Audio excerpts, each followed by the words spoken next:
Alright guys, I did a video on Instagram a couple of days ago, and those only stay up for 24 hours, so I figured I'd do a YouTube video as well for everybody that was interested in the Instagram one but missed it. Today we're going to talk about the Las Vegas shooting incident and some lessons for law enforcement that were learned from it. Now, people ask me to do like Q&As about various incidents that happen all the time, and I really don't want to get involved in political stuff at all. I know there's a good chance YouTube's probably going to demonetize this. I don't care. That's fine. I'm kind of concerned with the fact that a lot of the print ads and stuff, even from major magazines, law enforcement magazines, that are supposed to give people like a perspective, police officers a perspective on how to deal with situations like this, get really sucked into the political aspects of a situation like what happened in Las Vegas. But they don't tell people things about what they could do better in the future, and some training issues and some equipment issues. So today we're going to talk about equipment issues and training issues that could help police officers with dealing with critical incidents, especially some lessons learned from the critical incidents of the Aurora, Colorado shooting, which I talked about before on the channel, but some of the information was law enforcement sensitive at the time. We can go more into it now that a lot of it isn't law enforcement sensitive, and from the Las Vegas shooting. So let's get right to it. First, we got to look at what the situation, the totality of the situation was for the ground pounders, for the cops that are on scene right there. And as we all know, that's kind of my specialty. Like, I could talk about SWAT stuff, I could talk about security stuff, I do some of that, but I'm a patrolman. This is what I do for a living, and dealing with critical incidents is kind of what I do for a living. So the situation that they were involved in Las Vegas was unique for a few reasons. So let's look at what it was in total. We've got an active shooter, something that we've trained on before. Most people hopefully have trained on before, but they have an elevated position and they're using an automatic weapon or a facsimile of an automatic weapon. We're still waiting to hear what all the guns that were found in the room were, but there was at least one thing that was a facsimile of an automatic weapon. We knew that right from when the situation first started. And we know for certain that there was at least one person involved with doing it. The argument about how many people were doing it or whatnot, that's neither here nor there for this conversation. And we know that this person in an elevated position was causing mass numbers of casualties, hundreds of people getting shot from several hundred yards away, and that they were locked inside a hotel room, right? So let's look at this from the patrolman's perspective and what we can do both equipment-wise and training-wise to be more prepared for these types of situations in the future. We're going to start with the tactical situation for the guys that are on the ground floor that are working security at that event. Had this been an event where a governor or some other type of high-level executive was at, that we had police officers there protecting, there would have been counter sniper teams in place. Even if that counter sniper team was some dude with a rifle behind the stage, somebody would have been there with a long-range capability. But because it's a country western festival and something like this hasn't happened before, we don't have that capability in place. And law enforcement executives and the people that write articles for police magazines, I'm not going to name any of them in specific, but you all know what police magazines I'm talking about, they're very, very hesitant to put a show of force out at an event like that. They want the very officer-friendly face on the event, but just because you want that officer-friendly face on the event doesn't mean that we can't have guys armed with long guns that are staged in preparation for something like this occurring, that can go into immediate action. We do it all the time for presidential events, for gubernatorial events, for mayors of major cities even. Sometimes we have long guns pre-deployed in a position in case something like that happens. Now, why not do that for fireworks displays or concerts, outdoor concerts, things like this? Now, it's not something that we would have seen in the past, but it's something that we should take from this event and say, hey, maybe this is something we could do better at, right?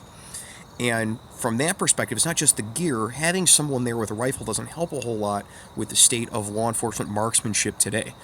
So many guys, when I go to a rifle class or when we do quals, we have guys that, we've got range instructors who are teaching people to zero the rifle with the 25-yard zero target, so it'll hit at 100, which makes it significantly harder to hit at 300 and 400 than zeroing at 50 yards, which gets you pretty well point of aim, point of impact within the margin of error for most person and rifle combinations out to 200 yards and get you dot over at 300 or 400 yards.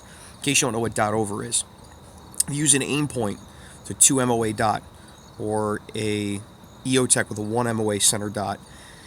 If you zero it at 50, you should be dead on. At 200 and at about 150, it's going to be about 1.75 inches high because there's a curvature, right? So you got the gun, you shoot. At 50 yards, you intersect with the target.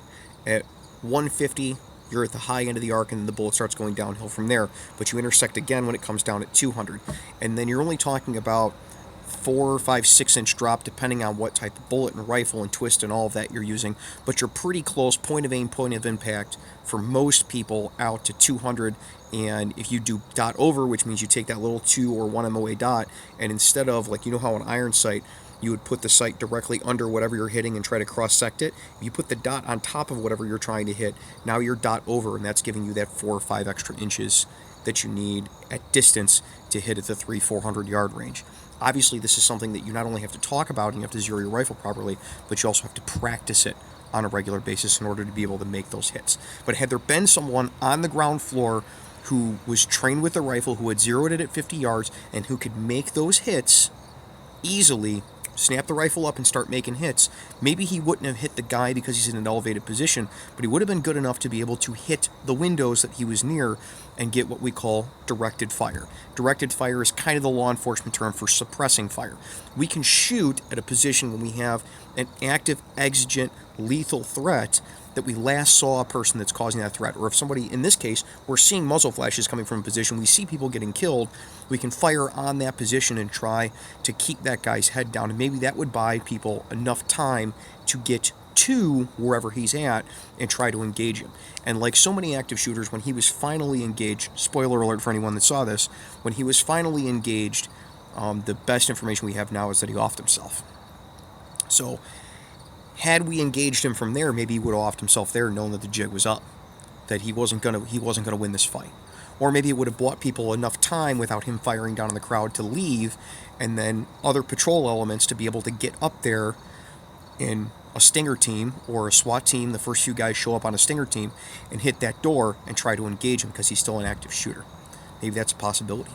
It could have helped significantly just by putting a person with some skills and the machine to use those skills in a position where it could have been useful. Not saying that that was a mistake made by Las Vegas Metro or the organizers of the event, but it's something that we can take into these types of events in the future. Now from there, we're going to go to where the guy's at, right? I got a guy on the, 20th or 30th floor, whatever floor he was on, and he's firing down. He's locked in a hotel room. Now here's something a lot of people don't think about with somebody locking themselves in a hotel room. I've made videos before about using the old Mark 9 foot on like a gate or a door or a residential door. Hotel room doors are an entirely different animal. If you've never tried to kick a hotel room door, you're being for a treat. You try to kick a hotel room door, right? Hotel room doors are solid doors. They're solid wood or they're going to be solid steel security doors, and they're going to have a steel frame, right? Pretty thick gauge steel frame, and they're going to have huge lock mechanisms. The whole idea is for the door to be secure from the inside. Now don't worry about the little slider bar chain thing. Those don't do a whole lot in the grand scheme of things. If the door was open that far, you actually would be able to kick it and get it open. But getting the door itself actually open could be an issue. Now, if we had people from Patrol Division, they initially get this call, somebody's firing on them, another guy's calling, hey, we've got this position up there. Or let's say that didn't happen, but they have information, they know where about the person is, and they're going to go up and try to kick the door. Can you even get the door open, right? Do you have a ram? Do you have a hoolie? Do you have brake and rakes? Do you have equipment where you would be able to hit a door on a hotel and be able to make entry at all?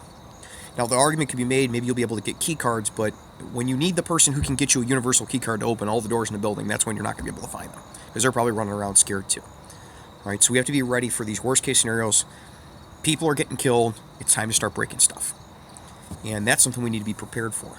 So when was the last time, think to yourself, that you and the people on your shift went out on midnights and did a little midnight training with the ram and the pry and the break and rake at like an abandoned building or abandoned warehouse or something?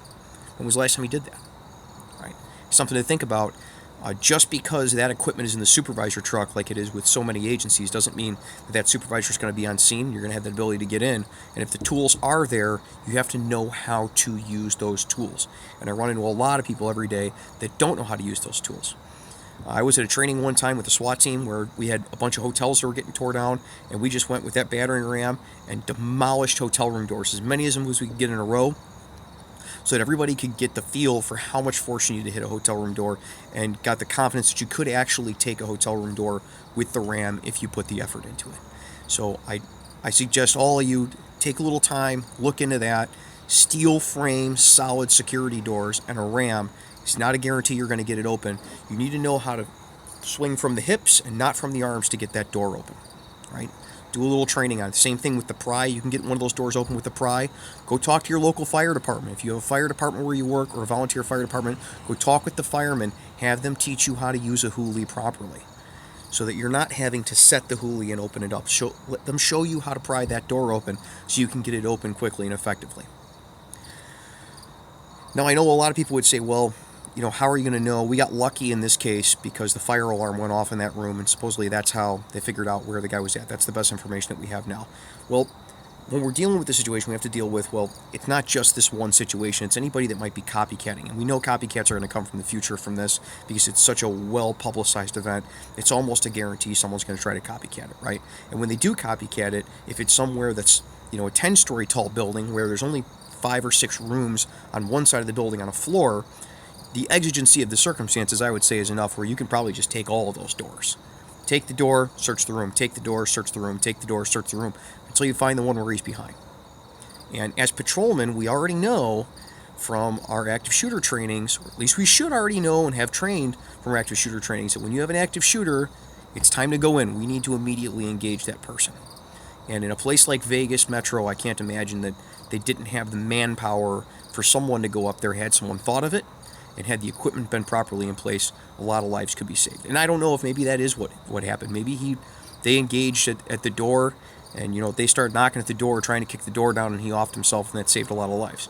That's possible that could happen, but something to think about in the future for when these types of situations happen and how we can be prepared for them.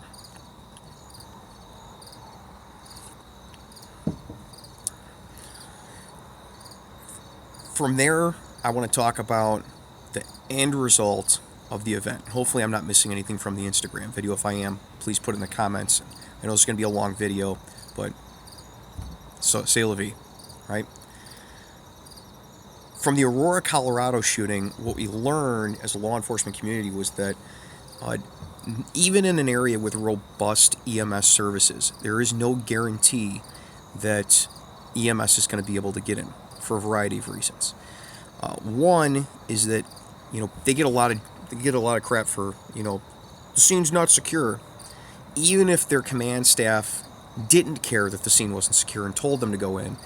Ambulances and fire trucks are very large, and us as police officers have this tendency to park our cars all over the place when something happens like that. Our job is to eliminate that threat and then make it safe for EMS to come in. And sometimes it hampers EMS because we're all driving, especially at places where we're all driving individual cars. We're getting to a situation, we're getting out of the car and we're running in with whatever gear we can grab and run in with, and we're leaving the cars there on the street. The ambulances in Aurora, Colorado couldn't even get in. And for what I'm hearing from Las Vegas, they had the same issue there. Ambulances couldn't even get to the site even if they wanted to. And I don't know at this point whether they were allowed to go in or not. Somebody in the comments, they work for Vegas Fire Department, maybe they could say. But that's something to think about. And the other thing is that EMS might be delayed for any variety of reasons. You could have multiple of these attacks going on at a time, and even the best, most robust EMS services are going to be overloaded by that number of casualties. So 400 and some odd people. That is an astounding number of casualties for any EMS service. I don't know anywhere that runs 400 ambulances on a single shift in a single night. That's an astounding number of casualties. There's probably not going to be enough medical equipment for all of that to get taken care of. So one of the things that was learned the hard way at the Aurora, Colorado shooting was that patrol officers that are on scene, if they can't immediately eliminate that threat, and you've got a bunch of wounded people, sometimes if you can't get EMS to them, you have to take them to EMS or you have to take them directly to the hospital. Some EMS providers get really pissed off when cops say this, but it's the truth. You can't always wait for an ambulance. Most of the time we would suggest that you wait for the ambulance, that you not go self-transport to the hospital if there's an ambulance on the way. But when it's clear that ambulances are going to be delayed and you're not going to be able to provide the services for them, then the best thing to do is to start loading people into cars. I was actually listening on a live stream when the Las Vegas shooting was going down, and I've heard police officers saying that they had 4 and 5 critically wounded people in their car, and they were transporting them directly to the hospital. The same thing happened in Aurora, Colorado.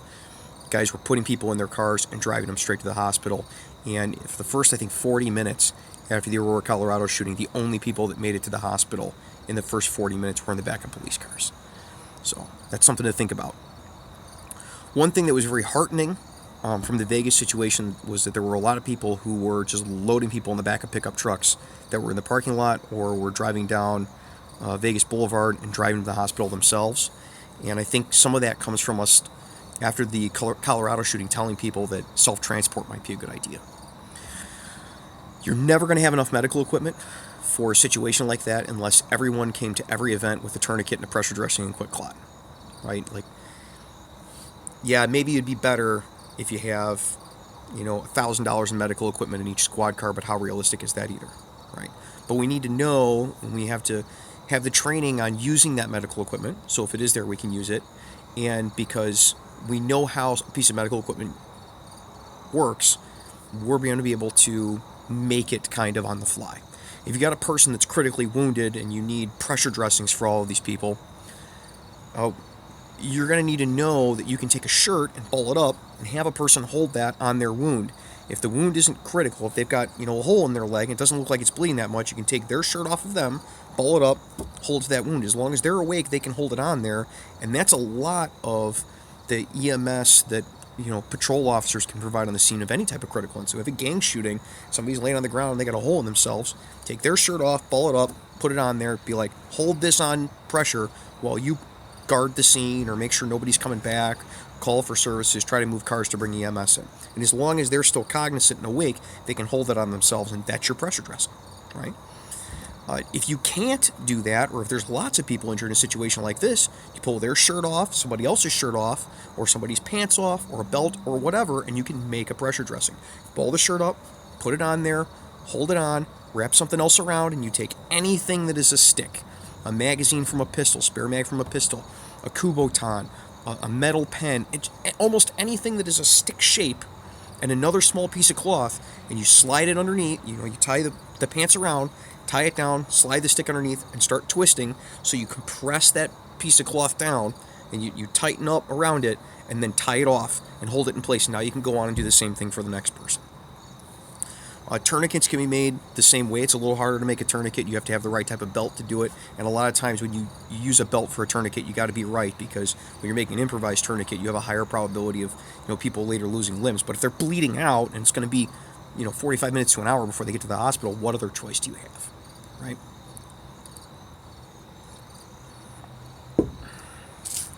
Can't remember what else it was that I had on the Instagram live feed. I'm sure people are going to have comments for it on here and some of the things that I missed, but those are things to think about.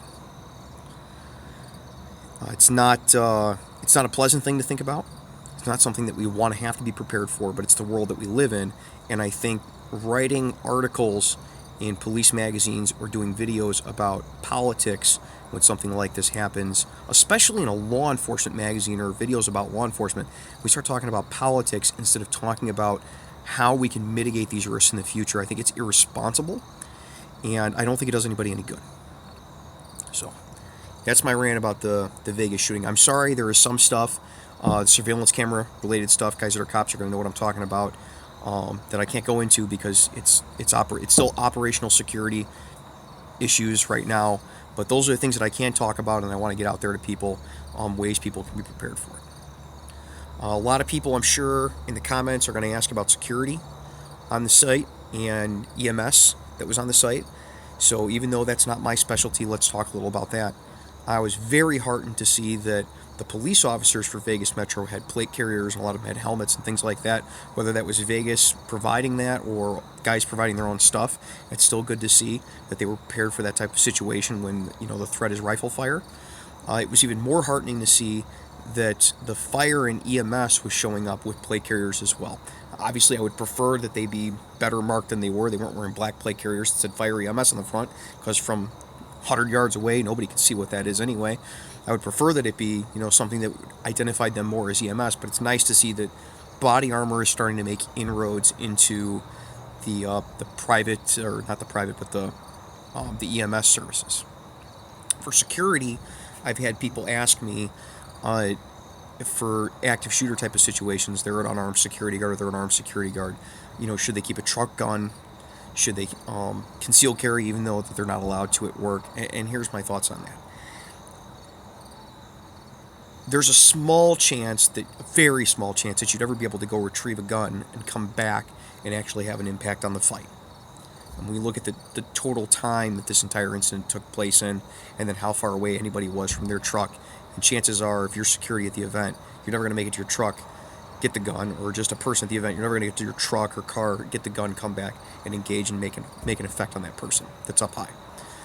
If you're a concealed carry permit holder, a guy 400 yards away, 20 some odd floors up, there's not a lot you're going to be able to do with a pistol. In fact, if you're shooting at that building, hoping to suppress that person, you're probably just killing someone else in another room. So it's not a very responsible thing to do.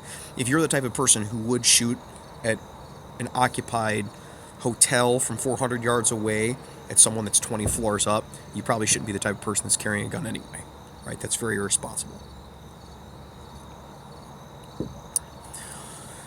But if instead of spending $1,000 on a rifle, to put into your trunk of your car, if you spent that $1,000 on medical equipment, I'm sure everyone would have been your best friend directly after that incident. There's a small probability that you're going to have a firearm, and you're going to be in the right place at the right time to be able to affect whatever active shooter situation that's going on. For law enforcement, it's a little higher. For armed security in a compact environment, it's a little higher. Something like a mall. For armed security in a mall, there's a chance you might be able to engage and stop that person. We've had instances like that before at shopping malls where armed security for a particular store helped engage, or off-duty officers helped engage. But in 100% of the active shooter situations that we've had in the United States, 100% of them, medical equipment has been vitally necessary. And on many instances, EMS services have been completely overwhelmed. So if instead of spending $1,000 on a rifle and ammo and a plate carrier and stuff to put in your car as Joe Blow or as the security guard for an event or whatever, if you had $1,000 in medical equipment in that car, and a big red duffel bag with a big cross on it, and a reflective vest that said EMS or paramedic or EMT or whatever, and when this happened at the event, you ran from the event to your car, put your reflective vest on if you're Joe Blow, or if you're dressed as a security guard, you ran to your car, you came back with that big bag full of medical equipment after everything was over. Imagine how many lives you could have saved. I think that's money much better spent.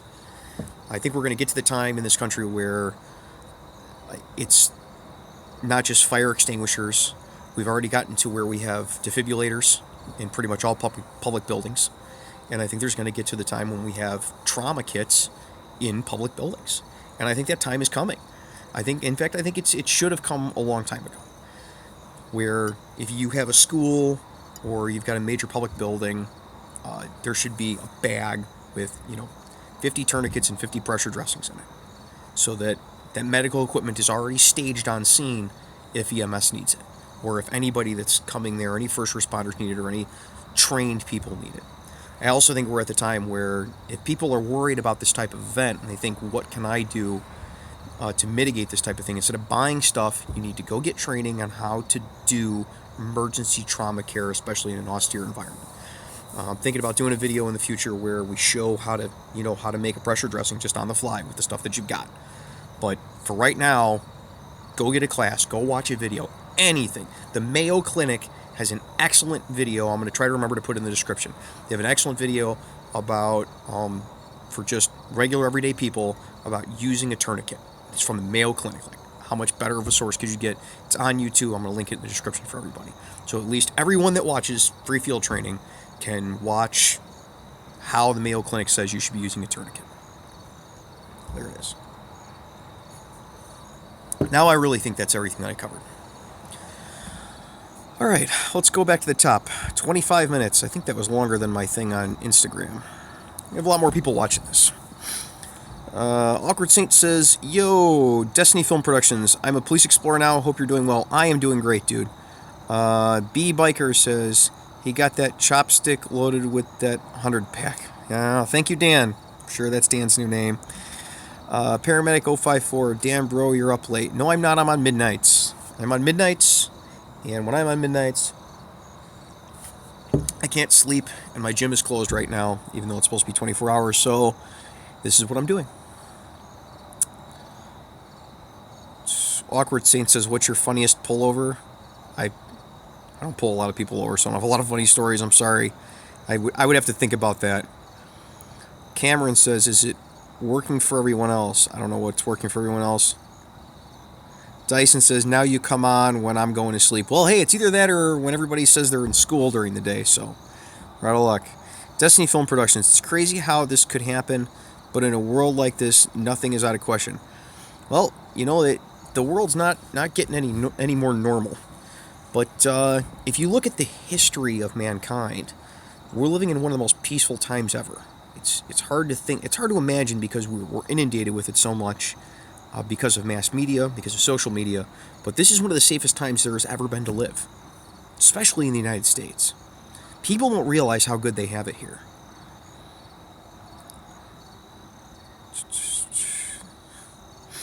Dyson says he had, I think it's called a bump stock on his AR. At least one AR had a bump stock, but there were a lot of rifles in that room, and we don't know. We don't know right now what guns were outfitted in what way, or that the bump stock rifle was either than the one that he was using. We don't know right now, and it's going to take a while before the totality of that comes out. But I think the lessons learned are the same, regardless of how those rounds were fired. They were being fired at that rate through that window. It was either automatic or it was a facsimile of an automatic. Awkward Saint says, "My mom just got her car broken into today. It sucks out there right now." That's life. Things like that happen. Brian says, "I'm in Vegas. It was chaos." That's certainly what it looked like. Adrian says, "My cousin that works for Metro was there before it happened. He was at home at the time. He got lucky. Awkward Saint says, "Hit dug through somebody's gym bag and threw it all over the side of my house." Oh, they dug through somebody's gym bag. That sucks. The B Crew says, "Thanks for protecting and serving, especially those in Vegas. An officer laid on a woman to provide cover. Thanks for you and officers all over the world." Well, you don't have to thank me. I do what I love, but it is nice hearing from everybody. Freddie J says, "That's up to the spineless management. They are always too afraid to deploy the scary rifles." Well, here's the thing. That's not really true. It's not really true. It's not up to the management to say don't deploy the scary rifles, right? Could a patrolman, or a sergeant, or a lieutenant, or a detective have parked their car 50 yards away from where they were posted with a rifle in the trunk? Is it fair even to blame the management of any PD or any event? Because we have the power to pretty much do what we want to do as long as it's in the name of protecting the public. And had someone known that this type of thing could happen, I imagine someone that was at that event that night, even if they didn't bring the bag out of the car or weren't carrying the rifle around, would have had it close enough to make an effect. So I don't always side with management on stuff, but I think by saying that's up to the management and they're always afraid of the scary rifles is deflecting a lot of the blame in the future from us for not doing our jobs. And that's something that had someone thought it was going to happen, if the guys, I can't think that if the cops that were on the ground floor that night knew that was going to happen or had any inkling that it was going to happen, that there wouldn't have been a rifle out there. I can't even fathom it. So I don't think it's all the management. And I know there's some guys out there that are lazy, but I know there's a lot of guys out there that want to do their job, want to do a good job for everyone. So I don't think blaming the management is 100% fair. I think we need to take some responsibility for having to look ourselves in the mirror the next day, the things that we do at work and the things we don't do. Noah says, "Went to Vegas last year, wouldn't think anyone would shoot anyone. It doesn't seem like a scary place, as long as you're off the strip.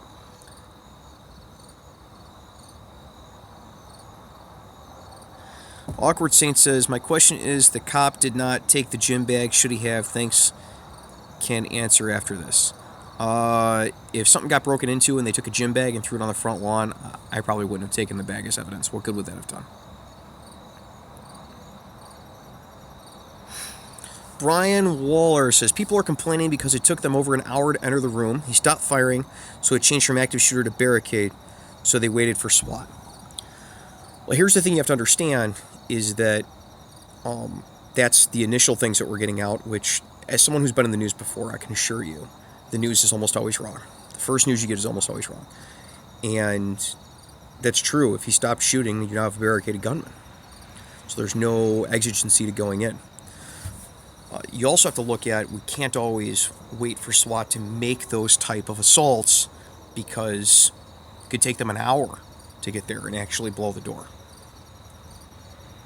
We don't know right now. A security guard for the hotel might have gone up there and pounded on the door and been like, open up, and he could have offed himself. And that might have been what stopped it. A cop, the first couple Metro guys that showed up, or the first couple cops that showed up, could have gone, run up to that room and banged on the door, or been trying to kick the door, and he might have offed himself. And that's when the shooting stopped. We don't know right now. I wasn't there. We don't know. It's kind of conjecture, but the purpose of this is to think about, if you were that first cop that was showing up on scene, or you were the security guard at that hotel, and you knew this was going on, what could you have done to have potentially stopped it or mitigated some of it?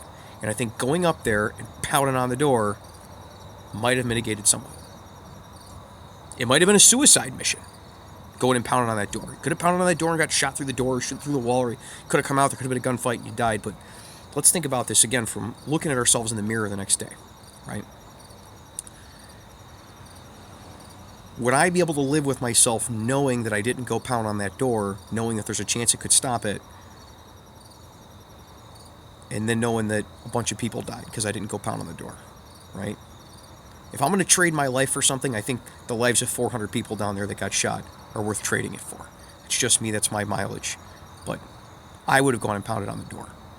And I kind of hope that that's what happened. Is that someone went out there, started kicking on the door, pounding on the door, or doing whatever they were doing. He thought he was going to be engaged, and he offed himself and stopped shooting people.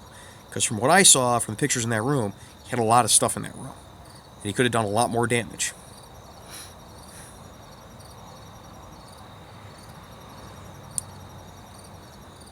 Omar says, thanks for the gun lesson. Okay. About the shooting at distance. It's something people don't think about. Everybody just does what the military does so they can hit at 800 yards, even though we never shoot at 800 yards. I think it's more reasonable to zero at 50, so you're not having to think about it as much, right? You can actually hit things. You do have to confirm zero out at 200 yards to know it's actually going to work that way, though. Dyson says, thanks for serving prayers for all those family members at the concert. Couldn't have said it better myself. Mike Lear says, but the shooter's location could have put other hotel guests in danger if law enforcement engaged. Here's the thing. If you know about what 223 bullets do and about the construction of hotels, you would know that the probability that you would put other hotel guests at danger was not nearly as high as the probability that the person still shooting at a crowd full of people in a kill box was going to get people hurt, right? Things that we do are never going to be perfect. That's not the way that the world is never perfect, right? A little lesson on how hotels are built. Hotels are built so they don't burn, which means lots of concrete. The floors of hotels are normally concrete, right? It's lightweight concrete. You ever ripped up the carpet in an apartment, you're going to find concrete on the floor, right? And so if you know anything about 223 rounds, they don't go through stuff very well, especially reinforced concrete or even the lightweight concrete. So if you were firing even up at a high angle into the building to try to suppress that guy or trying to hit that guy up there, and a bunch of your rounds missed, as long as you got them in that window, hopefully you're not going to hurt anybody else. And if you did hurt somebody else, that's a tragedy, but how much of a tragedy is that compared to that guy still spewing out 100 rounds every 15 seconds onto a crowd of people that are in a kill box? Life is imperfect. We've started talking very recently about big boy rules, and this is something where it's big boy rules. You have to make Nobody said law enforcement was going to be easy. Nobody said that the decisions were always going to be easy or there was going to be a training for every circumstance. And unfortunately, we do the best training that we can, and then we have to adapt and overcome from where our training starts. We have to use those tools and solve problems.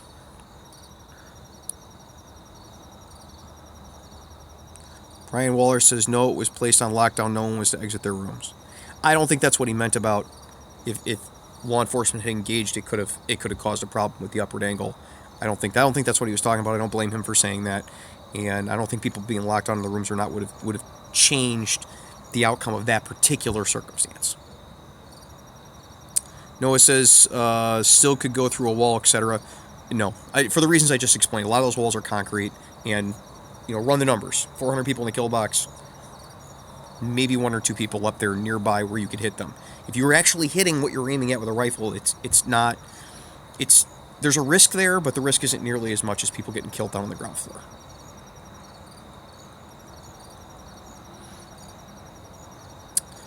Armed Nerd says, what about replacing the glass in the windows with bullet-resistant glass? Could he still have busted the window out? Well, a problem with mechanical solutions to these problems is that evil people are always going to find ways to do evil things, right?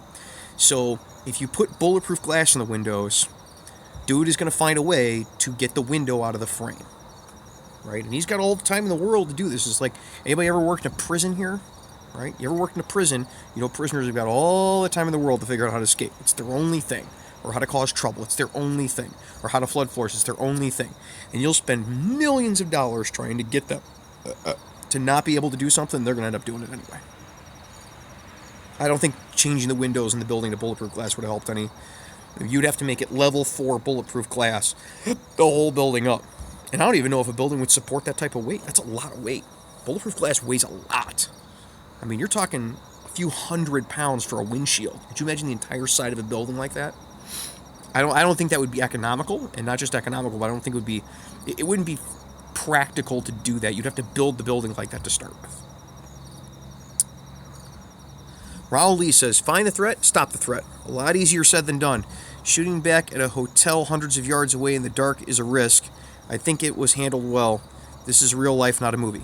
That's true. That's true. And like I said, I'm not blaming anyone. I'm just saying that in the future, and for copycats, these are things that could have potentially mitigated some of these risks. And it's things we have to start thinking about. Brian Waller says used a hammer to break the windows. That might be true, it may not. I don't know.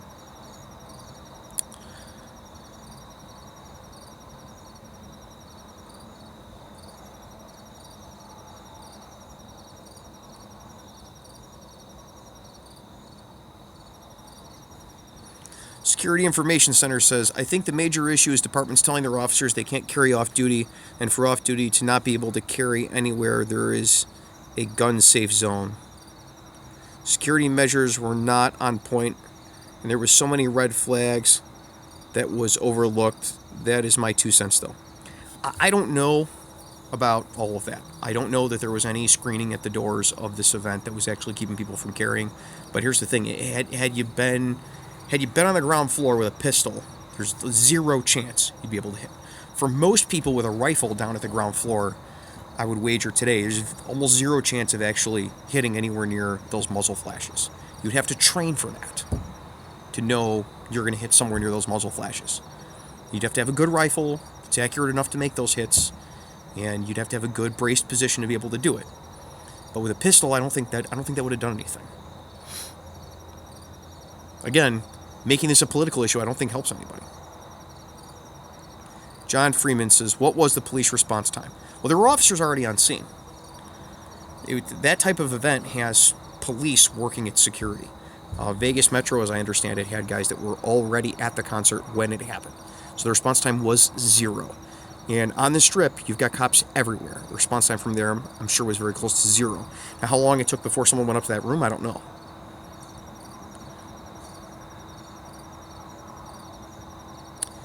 Adrian says, in certain hotel rooms, there is a red handle for the glass to fall off if there was a fire, but if it's in certain rooms, and in this case, this room doesn't have it. I don't know. Noah says, on the strip, there's almost always police presence. Yeah, that's very true. Arm Nerd said, and there should have been armed security at the hotel. Hotel guard was actually the first to find and engage him, but because he didn't have the proper tools, all he could do was distract him. Maybe, we don't know the totality of what's going on. There was that cop in Britain that went after the guy who did the ramming into people on the bridge and attacked him with a baton. You do what you can with what you have, right? If that unarmed security guard went up there and just distracted the guy for a little while, maybe he could have thought he was the police, and that stopped it, or at least mitigated some of the threat.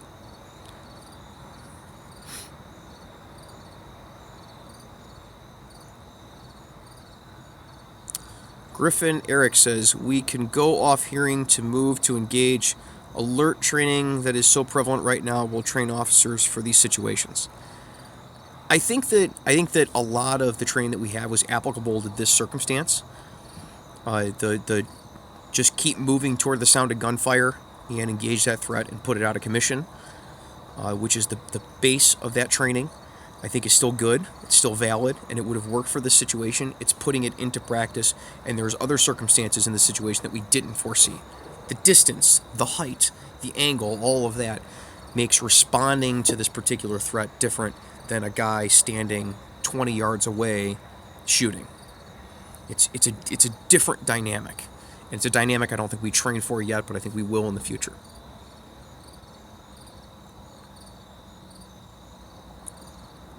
Brian Waller says he had cameras placed in the hall to see people coming down the hall. That is also what I heard. Adrian says all the ambulances in the city were there and there wasn't enough, so they had to use pickup trucks. That part you probs might already know. Yeah. There's no city could deal with that many injuries all at once, that many critical injuries. Brian Waller says he also staked out the Life is Beautiful event several weeks before. I don't know anything about that. Griffin says, agreed. We have all agreed to transport on our own unless ambulances are on the scene. I think a lot of times the problem people get into is that they'll self-transport when an ambulance is like a block and a half away, and there's a lot that the paramagicians in the ambulance can do for you if they're a block and a half away and you're the only victim. But in a mass casualty incident, when the ambulance is 30 minutes from being able to get you somewhere and there's a lot of people, oftentimes you're better off self-transporting, getting to that next level of care within that hour. If you don't get to the hospital within an hour, you're going to have problems either way. John says, I listened live as well. It was crazy. Yeah. Awkward Saint Senior says, what you think will happen on November 4th? Antifa is nuts, so don't know what to expect. I don't know.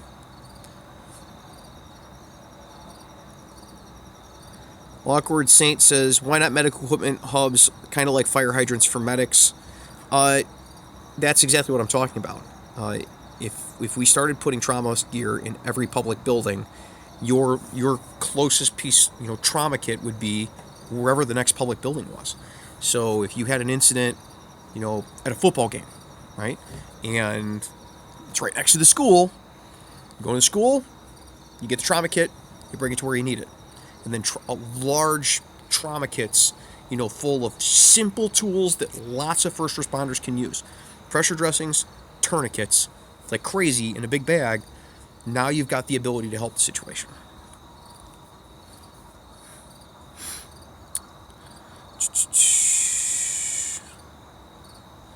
Super Smash Brothers Evil says, I'm applying for the police next year.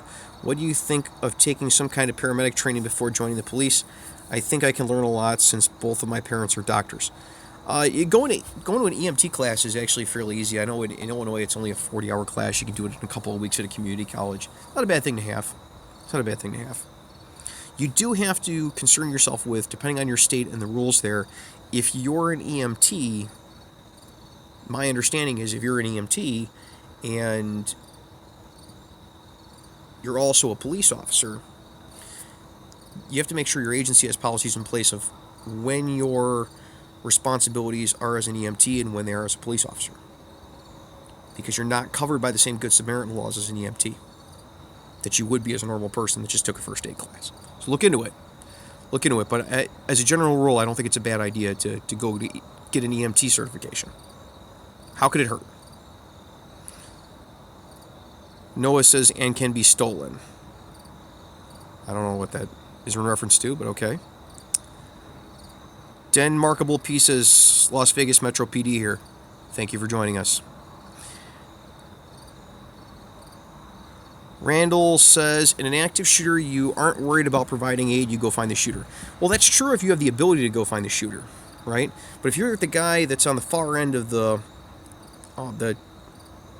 center where the concert's happening, and he's up there, and you know there's guys engaging him up there, and you've got the exigent threat stops, and you've got a bunch of wounded people in front of you, are you now going to run 600 yards to that building and try to run into the building, go up the 40 flights of stairs or up in the elevator, 40 stories, and then get out and help engage? Or are you going to be helping the people that are right in front of you?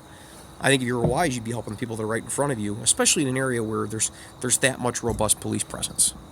You've got a radio, you're going to know that other people are engaging up there. What good does it do you to run all the way over there through a convention center? I just don't think that's realistic.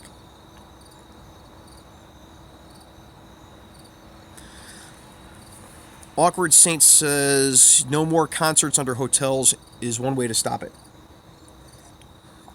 No, look around. Anywhere you're having a concert, pretty much, there's going to be some high ground near it. This whole shooting was very reminiscent of, in Texas, they had the guy at the water tower at the college shooting down at people. Same type of thing. You can't just be like, well, no more water towers. This somebody saw an opportunity and took it to do a lot of damage. And if you say, oh, you can't do it next to hotels anymore, they're just going to find some other high ground or some other way to hurt people. We have to look at what was the tactic used, what was the response, what was the results, and then how do we respond to that to mitigate that threat in the future. And that's what we can do as individual officers, as individual security guards, as individual EMTs, paramedics, firefighters, to try to help the situation. We shouldn't be waiting for an administration to make a decision or for a concert venue to decide to make a better concert venue. We should be worrying about our direct working environment.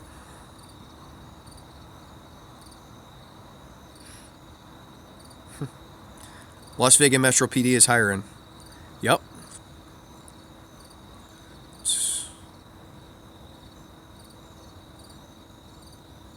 All right, so he says, Dan says, do they accept laterals from other states, California, or laterals from Fed? Griffin, he says, yes, but you have to go through the entire academy and FTO process. Have fun with that. Dan's like, the academy, really? Yeah, that's what happens when you move to another state.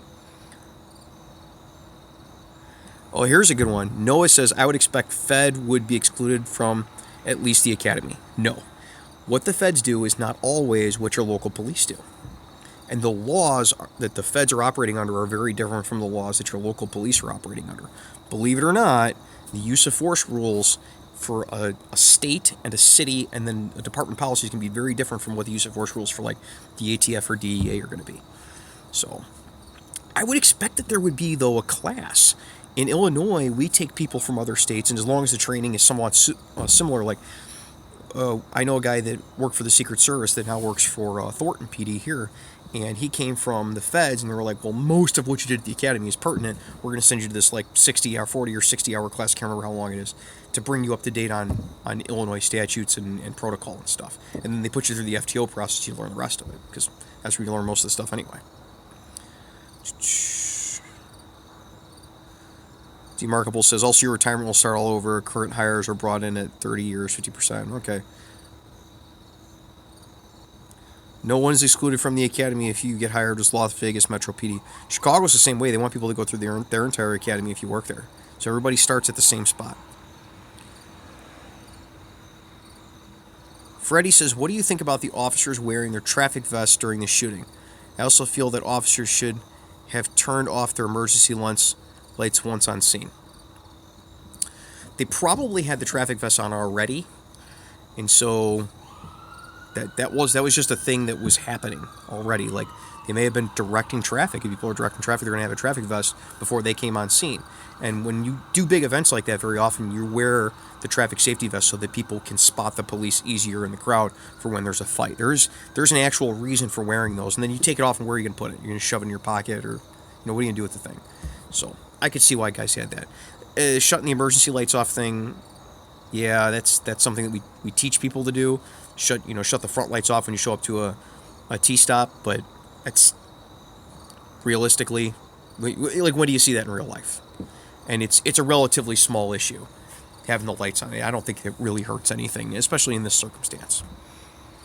If somebody decides in this situation, he decided he wanted to shoot at the police cars that are now empty because I got out of them, he can shoot at the police car all day. At least he's not shooting at people then. Adrian says, so hotels out here in Vegas has their own medic trucks. I have no idea.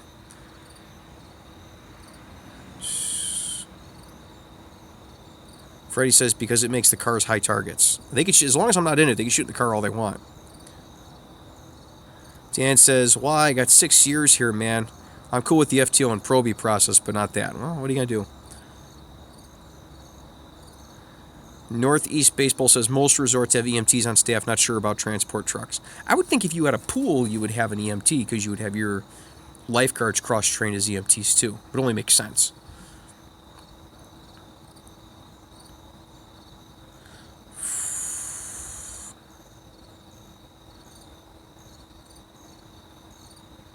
Adrian says they don't have medic trucks to transport, but it's full of medic supplies. Okay.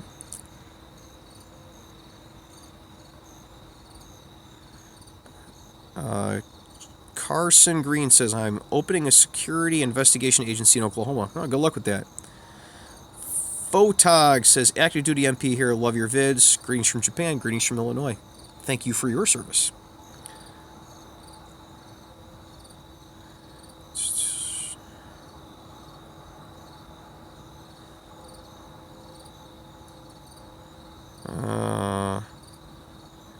People talking about political stuff I don't even want to put on YouTube. Northeast Baseball says, here's a good question. Should all patrol officers be issued a patrol life rule just for this type of incident? No. That's going to be my statement on it. But here's the reason why. All patrol officers shouldn't be issued rifles for this type of incident, because not all patrol officers are going to learn how to use rifles. And it's not just about having stuff. If it was about having stuff, this would make you the police, right? Having a patch that says police would make you the police. But it doesn't, does it? If you stick this on you, it doesn't make you the police, right? Having a rifle doesn't make you a rifleman. You have to train with it, and a lot of people won't. And a lot of people are in specialties where it's just not, it doesn't make sense for them to do it, right? And a lot of people just aren't the type of people that are going to shoot a rifle at 100 yards, 50 yards, 25 yards. And we all know, everybody that's a cop knows that there's cops out there that when they dig down to it, they wouldn't drop the hammer, right? We've seen those videos of guys that they're getting killed and they won't shoot. So to think that they're then going to be the one that's going to pick up a rifle and go after somebody, it's just not realistic. If you look at studies that the military has done over the years, every time that we have conscription, the numbers of rounds that we fire versus people that are hit, like, there's a huge disparity. Enormous disparity. People talk about cops not being able to hit anything. Enormous disparity. You put them on a range, they can all hit the target, but then what's their willingness to actually shoot, and the realities of the situation that are going on. I don't think all patrol officers are going to be the type of people that are going to use rifles or shotguns or long guns. But I do think that it makes a lot of sense to say, as a police officer, you're not going to be the lazy one, right? You have to carry a piece of gear and learn how to use it. So, you're going to carry a rifle? Good. Buy your rifle. From looking at the Vegas shooting, I think a lot of those rifles that guys were carrying around, those were their personal rifles. Carry my personal rifle. It looked like they were carrying their personal rifles, because they had all sorts of different stuff, right? You're going to carry a rifle? No? Okay. What are you going to carry? You going to carry a shotgun? Well, no, you're not into guns. That's fine. You don't have to be into guns to be a cop. Lots of us aren't. Well, you're going to carry a shield then. Right? If you're not going to carry a shield, then you're going to carry the RAM, or you're going to carry a hoolie, or you're going to carry a break and rake. When you carry that RAM, hoolie, or break and rake, you got to have eye protection and gloves with them. so you don't screw yourself up with the break and rake, breaking windows out and getting glass cuts all over your hands. But I think every patrol officer should have to carry something. You should have to carry something for critical incidents. You should have to carry that big ass medical bag. You should have to carry a ballistic shield. Something to help with the situation. Doesn't necessarily have to be a rifle, though. I just think that I know there have to be guys. I mean, from looking at that incident with dudes with their own rifles, rolling out of cars with, an M&P 15 with an MOE stock on it. I know the agency didn't issue that. At least I don't think that an agency would issue that. It's got to be that guy's personal rifle. And I have to think that if one of those guys knew that was going to happen or had some inkling it could happen, that rifle would have been nearby and that person might have been able to do something.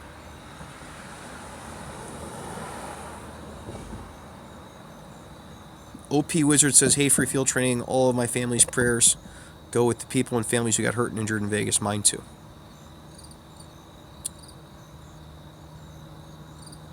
Dan says, pool cars for big departments usually have them stocked along with a slug gun for vehicle barricade situations. The 12 gauge with slugs in it for barricaded vehicle stuff is good. Usually have them rifles. Yeah, around here it's kind of thin with long guns. You have to go check one out or you have to own your own. Griffin says, that is true here. Unfortunately, we have the rifles sitting on racks. They haven't authorized the training for us to be able to use them. See? The equipment doesn't help. If you don't know how to use the equipment, it doesn't help. SS Custom says, do you think if there were multiple long-gunned patrolmen in the venue would have helped lessen the casualty count? I don't think it could have hurt too much, the casualty count in the crowd. I mean, they would have been able to keep the person's head down if they knew what they were doing. Again, it's not the equipment that does it. But I think if they knew what they were doing, it would have helped. I can't think it would have hurt. In fact, let me go a step further. What if, like when the president comes to town and there's dudes out there with rifles? Doesn't have to be a lot of them. If the shooter is, I'm assuming, looked at what this venue was and saw what was going on and was watching for a while because it was the last song for the set for the night, if he knew there was someone down there with a rifle, maybe he wouldn't have done it to start with. Kind of a British way of thinking, I know. They don't give all their cops guns, but the ones that do, they're armed, right? So that people see it and go, maybe this isn't the best place to do this.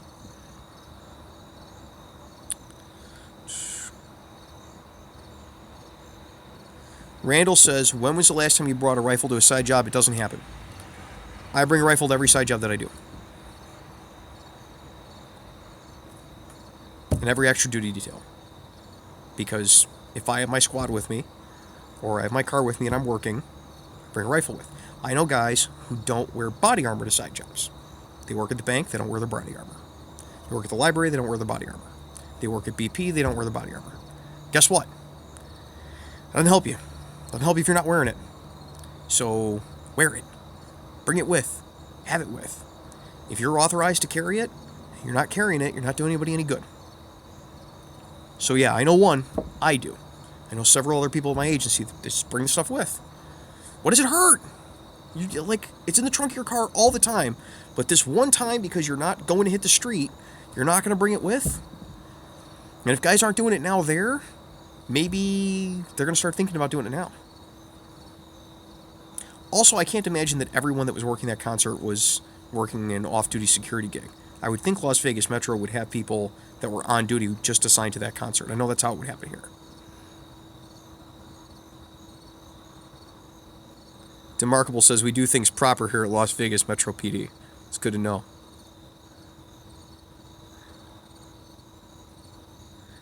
Dan says, I like how you say Metro guys seems official. Well, I'm not going to say Las Vegas Metro PD every time I talk about it.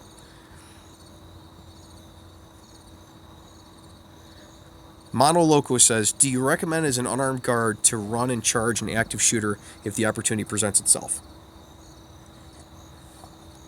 I can tell you that the numbers have shown that there's a good chance that as soon as you engage an active shooter at all, they're either going to give up or they're off themselves.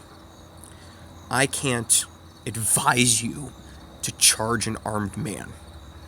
but I can educate you about what the end result of that might be, and then you can make your own decision. You're a big boy, I would assume. Be advised, you will have to look yourself in the mirror the next day. Hopefully. Northeast Baseball says, say what you want, the Mandalay-based security officer saved lives. I don't know the whole circumstances of what happened there with the security guard. But if he went in and was attacking the guy or was trying to stop him, then maybe, even if he didn't save lives, I still think he's a hero. Because he tried. And that's more than a lot of people would have done in his circumstances.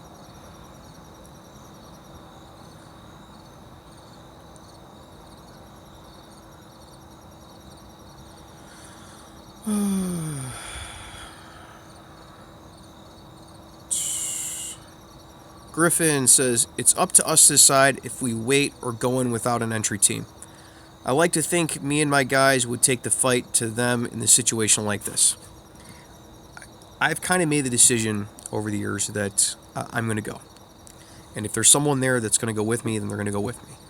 If someone's in their room, somebody's in the other room or they're in the building or something, and you're hearing bang, bang, bang, bang, bang, bang, bang, every time that gun goes off is someone dying.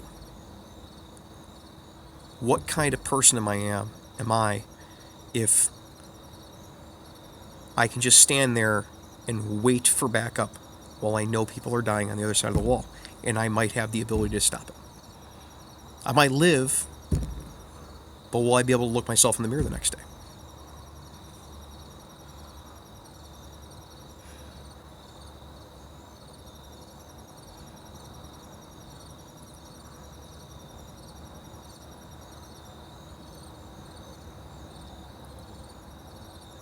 Randall says, no disrespect, we work in the same area, but we can't judge the police on how things went down in Las Vegas when we were in Cook County, Illinois. It's easy to Monday morning quarterback the situation. Again, I'm not trying to Monday morning quarterback the situation. I am not passing judgment on Metro PD. I think I started that. Maybe you missed it at the very beginning. I know it takes a while for everybody to come on here. I am not trying to Monday morning quarterback what they did. I just don't think that it's fair to say, well, let's not debrief something. Let's not learn from it. Everyone's really big into getting political about when a situation like this happens, right? But no one's willing to sit down and say, what can we learn from this? How can we mitigate it in the future? And that's what we're trying to do here. That's my whole purpose behind this live feed. How can we keep this from happening in the future? And when it does happen, how can we mitigate the risks to the people that are involved? It's easy to say, well, who brings a rifle to a side job? It's easy to say, oh, the management would never let us do that. It's hard to say, as an individual, maybe I could be more skilled with a rifle. It's harder to say, as an individual, now that I've seen that this can happen, maybe I'm going to bring it to my side job. Maybe if I can have it in a car nearby, I'm going to have it in a car nearby because I have my special little pass that lets me park in special little places.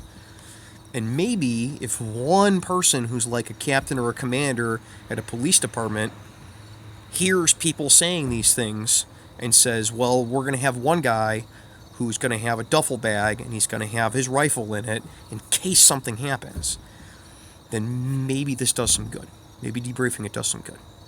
I do not agree that we can never take a situation that went badly, for whatever reason, whether it was someone's fault or not, and then we're just going to push it under the rug and we're not going to learn from it. It's not about Monday morning quarterback and be like, oh, if I was there, I would have done yada, yada, yada, yada.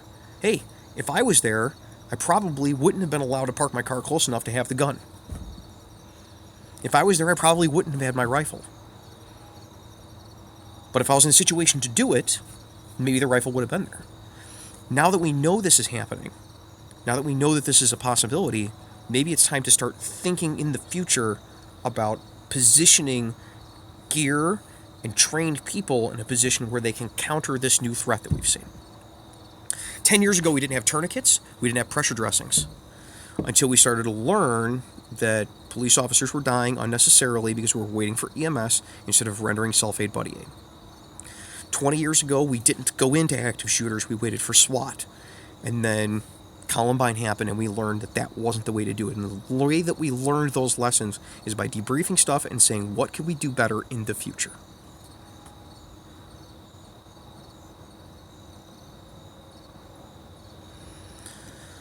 Man Pete says, it could have been much worse, my friend. Police, security guard, etc. There were 200 shots fired to the door at security guard when he knocked unarmed, which deviated the shooter's attention.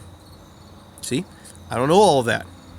But, if that's true, sounds like that guy was a hero. He saved a lot of people's lives. Demarkable says, the officers were told to wait for SWAT. While he was still shooting or while he had stopped shooting? That's the question.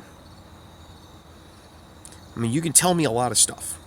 But if there's a dude killing someone in that room, my boss says, oh, we're going to wait for SWAT, and I know he's killing people, not waiting. All right? And they can fire me for it later. But I'm not waiting. Right? Like, you have an obligation. Not because you're a cop, but because you're a person with the ability to stop evil from happening. If it was because he'd stopped and guys wanted to go in and they were like, oh, we're going to wait for SWAT, then yeah, that's the right decision. But I can't imagine that their command staff was saying, no, you're going to wait for SWAT while he was still shooting. I don't think that makes sense. Bob says he could have had the door booby-trapped with a bomb. I can understand approaching carefully while the shooting is stopped. Yeah, if it's stopped, if he's not still shooting, then there isn't the same exigent threat. And there's still a threat, there's still a level of exigency, but it's not immediate. We need to go now. All risks be damned, we're going now. It's two different situations. The OP Wizard says, bye guys, gotta go, keep safe. Do the same. Demarkable says, all Metro SWAT teams along with North Las Vegas and Henderson SWAT teams were called out to the response. Good. I imagine even if the situation was completely contained, they probably would have been called on anyway just to clear buildings and to clear the crowds. Because you don't know, there might have been a secondary. You know what I mean? Monoloco says the security guard took a shot to the leg. He's a hero. He deserves recognition. If that's what happened, then yeah. Ian said the shooter had his pilot's license. He could have done a hell of a lot of damage with a small plane. Maybe. But he didn't. Steven says where there's a will, there's a way. Truth. It was handled excellently. I think it was handled as well as it could have been handled with the information that everyone had before it occurred. I think it was handled as well as it could have been handled with the training that we had before it occurred. Because no one would have thought this would have happened until it did. Mike Lear says, I appreciate the live Q&A. Thank you for answering my question. I'm happy to help. And I have fun doing live Q&As, especially when I'm awake late at night. Mr. Clamor says, if it was bullet-resistant glass, he can shoot a hole in the window with enough rounds, and then he has a kill hole no one can shoot him through. I guess that's a pretty good point, actually. Northeast Basel says, red flags, Las Vegas is the tourist capital of the world. Enough said. Well, evil people are going to find a way to do evil things. You can't be ready for all of them. You can't be trained for all of them. When something like this happens, then we know it can happen and it's brought to our attention.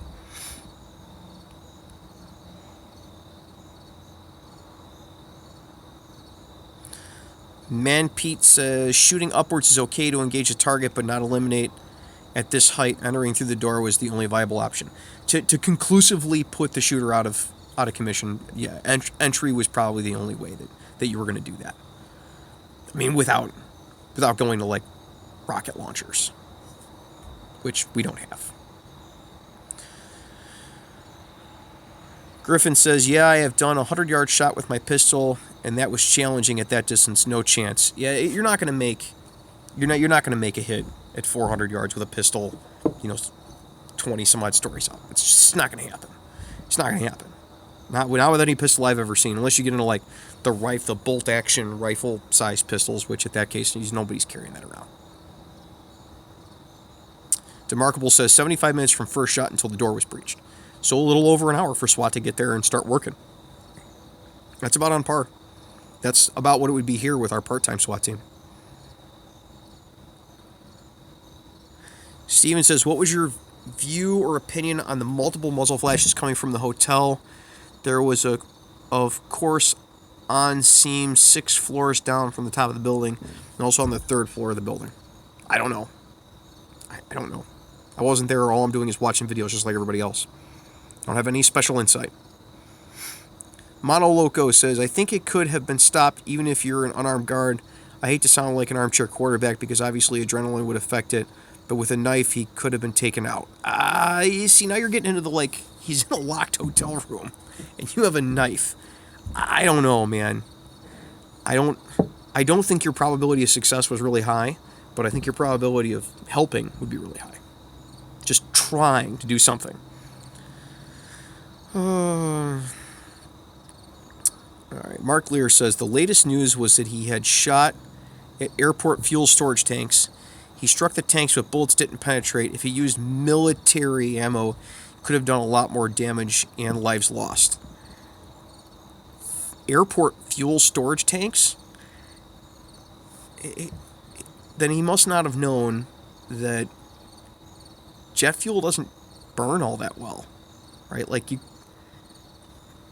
it's not gasoline. That's not gasoline or white gas. It's not as how do you say it? It's not that it's not as flammable. I mean, it'll light on fire, but it's not like the movies where you shoot at the tank of jet fuel and it blows up.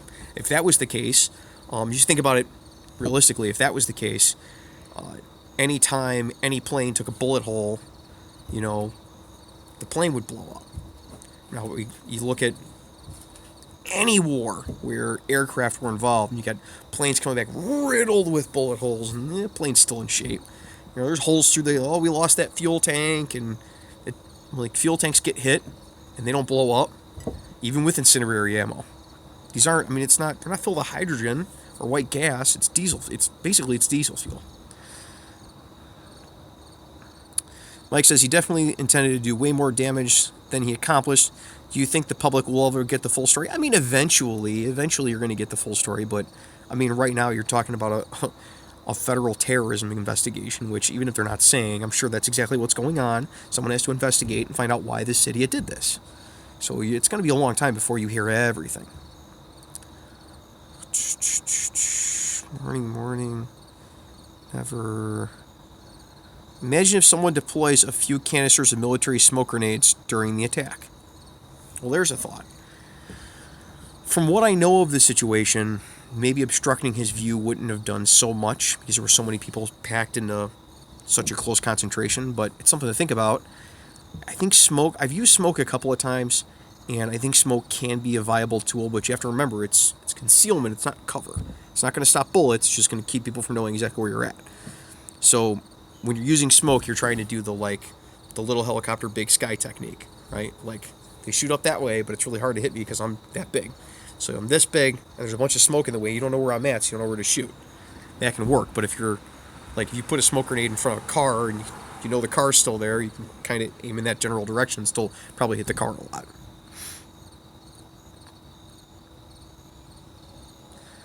Soylent Green says, my state's 220-hour course for EMT,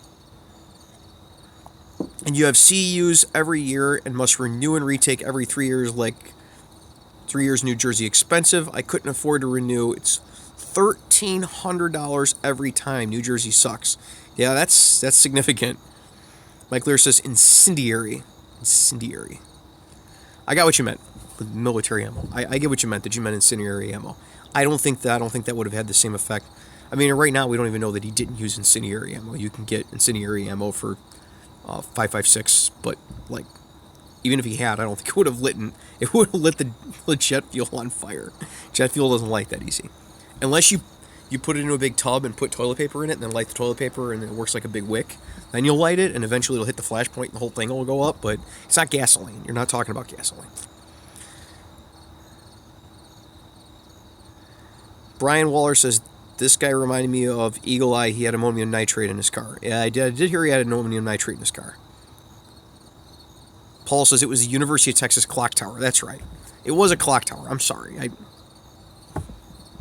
Maybe there was another one with a water tower I was mixing it up with, but you get the idea. Like, there's always going to be high ground. You can't have a society that's all built one story. It's not going to work. Fertilizer, guns, military firearms. Yo. Okay.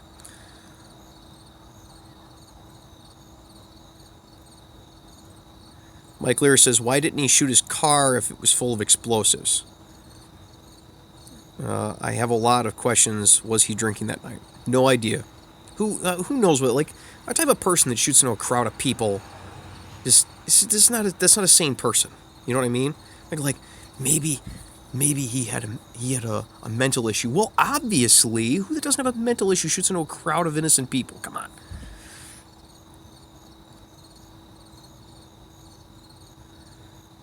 More political stuff.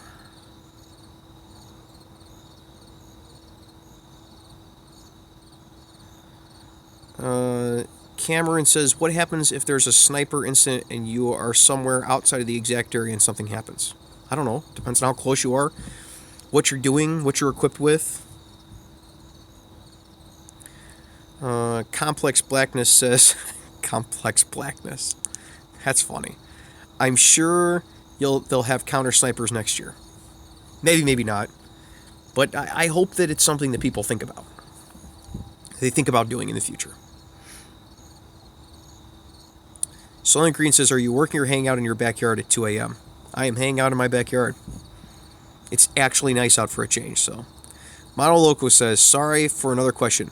Do private security guards have to follow or obey police orders during an active shooter? Can we act on our own? That's going to depend on your state and the powers that your state give you, the power that your employer gives you, and how willing you are to go to jail over some silly shit.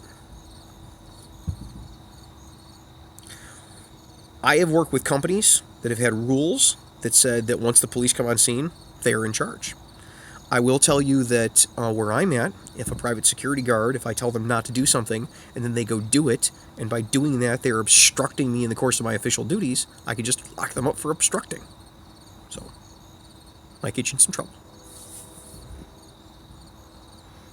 You're not doing any good if you get handcuffed because they say, hey, don't go up to that door, and you start going there anyway, and you get zapped in the back and dragged out. That doesn't help anybody. MG, this is a good one. Who goes from feds to local? Isn't it a downgrade? It's two different jobs, and in many places the pay scales are fairly similar. The feds make a lot of money, but there's a lot of local agencies that make a lot of money. And here's another thing to think about. A guy that I knew that was in Secret Service that then came out to go to a local PD, he took a little pay cut. I think it was like a 10 grand pay cut, which wasn't, I mean, that's not, out of the grand scheme of things, isn't terrible. He was getting paid very, very well at the Secret Service, but he never saw his family. And there is something to be said for, coming home and showering in your own house and seeing your family and not having to fly to Chad every week to protect the president.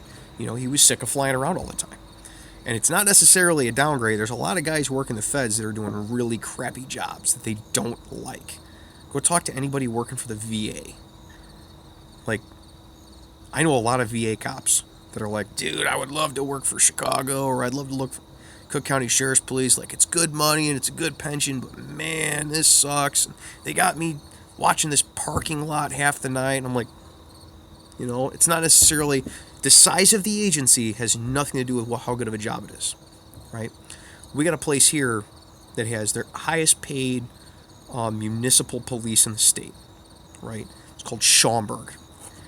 And Schaumburg, last time I checked, their guys were over six figures, like a year after they were there. Dudes were over six figures before overtime. It's astounding. Like, there aren't, like, and then there's overtime potential on top of it. You know what I mean? Like, you're not going to go to the feds and get that type of money, like, coming straight in. And then there's no overtime potential with the feds. Like, sometimes, the size of the agency doesn't matter. Schaumburg's not that big, but they have a really good pay scale. And there's other places that have great benefits, right? That, like, your medical costs you nothing. And they have much better benefits than the feds have. So, it's all about, it's like any other job, it's all about what works for you, right? Like, some guys would want to work at a big dealership, and some guys want to own their own shop. Because they own their own shop, or if they work for a small shop, if they can make more money than they can working at a big shop, how is that a downgrade?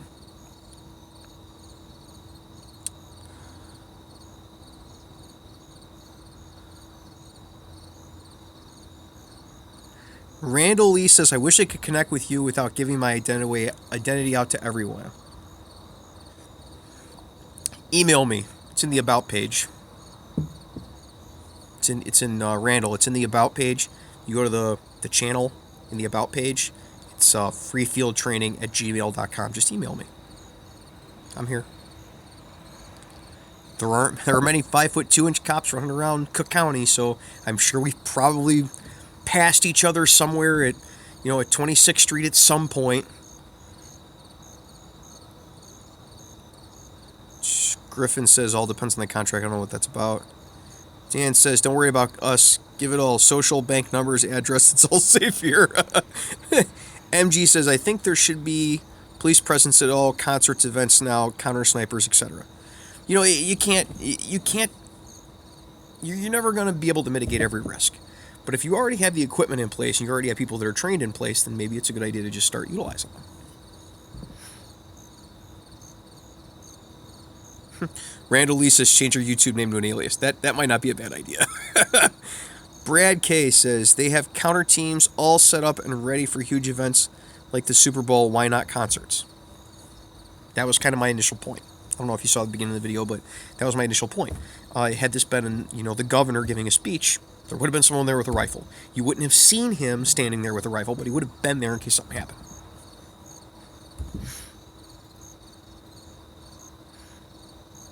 Randall Lee says it is an alias. That's good. All right. Sean says, hey, good morning. I'm an FTO for University Police, and I use your videos to reinforce my points for training. Be safe. You're going to want to go back to the original ones, like the note-taking and stuff. That will save your voice, because that was my original intention with this channel, was to just save my voice a little bit, and I'd be able to be like, all right, kid, it's 3 a.m. and I'm tired. I'm going to go in and get some coffee, and you were going to watch this goofy video that I made about taking notes, so I don't have to yell at you again. I'm glad they help. Don't yell at your trainees, you'll lose your voice. Monoloco says, at MG, that's a lot of money and resources. I don't even know what he said. I can't scroll up. I'm going to lose my place. Griffin says, I agree with that. Everybody should have something to help. Oh my goodness. Man, this is going to go on forever. That's all right. We're going to go on forever. I know because it's about the Vegas shooting, YouTube's going to demonetize it anyway, so whatever. We're not going to worry about them freaking out that it's too long. We're going to keep this live stream going. Let's talk. Everybody should have something to help. See, I've been saying that for years where I work and nobody listens to me. I don't think anybody should be allowed to be the lazy one that everybody else has to like help, right? I get really pissed off when people are like, does anybody have a DOA worksheet? No. Just put one in your bag, right? Like if it's every once in a while you don't have something, you call somebody, they bring it over to you, whatever. But like if you're the guy that has like the cinch sack or the jewel bag with your stuff in it, you don't have these forms, guess what? Go get in your car, go back to the station, get the form. Right? It's the same. It should be the same thing with everything. We should stop allowing people to just be lazy, and I think that's part of our culture that I try to preach to people to get away from. Don't be the lazy one. Adrian says, my dad was telling when he was listening to the police radio, and he heard that people were trying to break into the cop cars, trying to get the guns to go after the gunmen. I didn't hear that, but it wouldn't surprise me too much. Demarkable says that's true.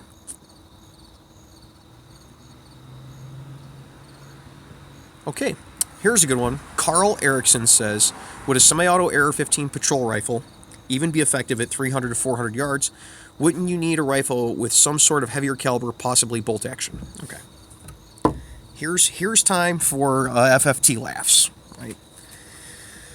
Because the popular conception is that 223 is not particularly effective and that you can't hit anything at any distance does not at all make that true. All right? Let's say, worst case scenario, right? That 55 grain bullet is traveling up there and it gets down to like 900 feet a second by the time it gets there, which is not going to happen. 400 yards is not that far for a rifle round. It's just not. It's the same round that we use in the saws, that the M249 the Army uses. They're using the same round, right? And that round is going to hit people and it's going to screw them up. Even if it was only going 900 feet a second, you're still talking about something that's as effective as like 32 ACP.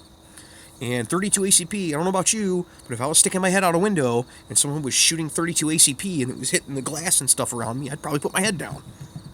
And in that situation, all I'm talking about is, to be effective, is just getting this guy to stop launching rounds at 100 rounds a second, or 100 rounds every 15 seconds out a window. And then that's effective. If you hit him, yeah, that would hurt. It would more than hurt. It would mess him up. At 400 yards, 223 is still going to mess somebody up. Is it going to be as effective as it is at 20 yards? No. But would a 16-inch gun be as effective as a 20-inch gun? No. But realistically, yeah, 400 yards away, yeah, you're still going to hit.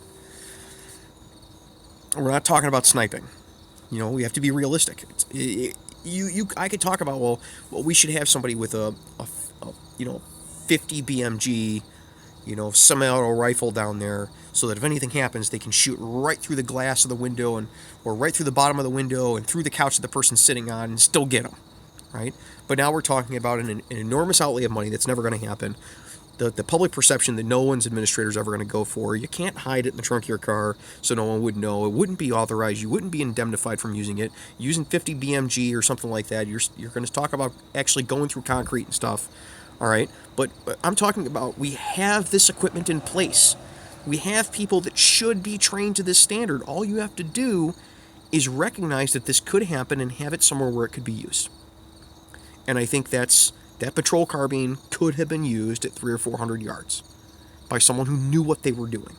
And I can't think in an entire agency the size of Vegas Metro, there was not one person that the day after woke up in the morning and said, man, if I had been next to that stage with my rifle, I bet you I could have suppressed that guy. I can't imagine there is anybody. I don't think, not every patrolman's going to be able to do it. Not every patrolman's going to be able to do it, but I think somebody would have been able to. And I think it's time to start thinking about those things, and you make on your overtime call out, or when you're getting the security together for an event like that, we need one guy that meets this standard. We actually have NEMRC classes here for patrol designated marksmen, people that have a 3 or 5 power a magnified optic on their AR that can make hits out 300, 400, 500 yards. And I know there are people that have this skill, and if we knew this was going to happen, we might have been able to put them in place. But 223, even with a red dot optic, I can make hits at 300 yards with that setup. With the setup that I have, I can make hits at 300 yards. They're not going to be great hits. I'm not saying that I'm a sniper, but dude's going to get his head down, because you're talking about a window that's enormous. It's 5 foot by 5 foot, or 6 foot by 5 foot, and all I got to do is hit somewhere in there, and he's going to be like, oh crap. That's all we're talking about at the end of the day. How effective does it have to be at that distance? John says, that's unrealistic. Explanation point. Snipers at all concerts? Then what about all events, all tennis games, golf finals, Taste of Chicago? There's too many large events to be possible. Okay. How much money do we spend on manpower for those events? We're putting somebody on overtime, right? Dude's making $40, $50 an hour on overtime around here in Cook County, right? Private events, the cheapest price I've seen for getting cops for working a private event is like $15 an hour, right?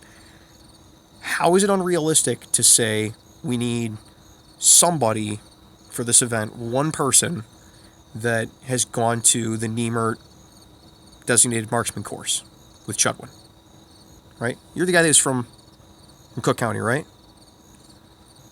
If not, the Cook County guy will know what I'm talking about. The NEMRC class with Chudwin is like $250, right? Jeff Chudwin, he's a great instructor. I'm going to name drop here. He's a great instructor. I've taken his classes. One guy that's taken this class, we need him at this event, right? When that one guy goes around and tells people, I made double what the guy standing on the floor made for standing somewhere near my rifle, other people are going to want to go to that class, because now you've made a little market for it, right? And as there's more of them, the price can go down. It just becomes another private security gig that we have. I don't know about every state, but in Illinois, once things start happening, if you're the police where you're at, you're the police. Guess what? Now you're kind of on duty, legally speaking. I don't see why it would be a problem. I mean, we pay huge money. Events in Chicago, we pay huge money on security. Huge money. I did security I was kind of director of security for Scout Fest, the 100th anniversary of scouting in Northerly Island, right, several years back, 2011, I think. I wrote the emergency action plan for it and liaised with the Chicago Police Department for it. And I think we paid Monterey Security something in the order of $20,000 to $25,000 to have unarmed dudes with red jackets on to check cars in and to stand by doors. $25,000. And to say that the resources aren't going to be there in that type of budget to say, well, maybe we'll have one less guy or two less guys watching a parking lot, or standing with their thumb stuck up their butt next to a door over here doing nothing, or patrolling the area, which most of the unarmed security you're going to get downtown patrolling the area and doing anything anyway. And we're going to have one guy with a rifle that's going to be at the command post area where we're going to have a golf cart. We're going to put a box on the back of it. We already have the golf cart. We put a box on the back of it with a rifle, and his job is to be on the golf cart. And he's going to be the guy that drives people around. So now he's taking another job, and he's the guy that's got the rifle. I don't think that's unrealistic. I think it's just something we haven't thought of before, and we need to start thinking of now. Mike Lear says all officers should be trained on all available weapons the department uses. I think everyone should be trained to use them at a basic level, but I'm not talking about at a basic level. I'm not pretending that 300-400 yards is a chip shot for anybody, that that's a basic level of understanding of, like, take the rifle, this is how it shoots, now you can hit something at 25 yards. But there are people that already have the skill, and the classes are available for people who don't have the skill. Richard says, what chat is he reading? I'm not seeing any of this. You gotta scroll up, Richard. Scroll up. I go right from the top. I am currently at the chat at 1:31 a.m. So go through, and you can see the time up in the next to your little name or number, right next to where the name is at. It is a time. I'm at 1:31 a.m. and I am reading your comment. Scott Krell says, off topic from Las Vegas. I have my medical and psych testing tomorrow for my local cadet program. The academy starts October 25th. Can you give me any tips? Any help is appreciated. Relax. It's not that big a deal. Medical is just a medical test to make sure you're not going to die if you run.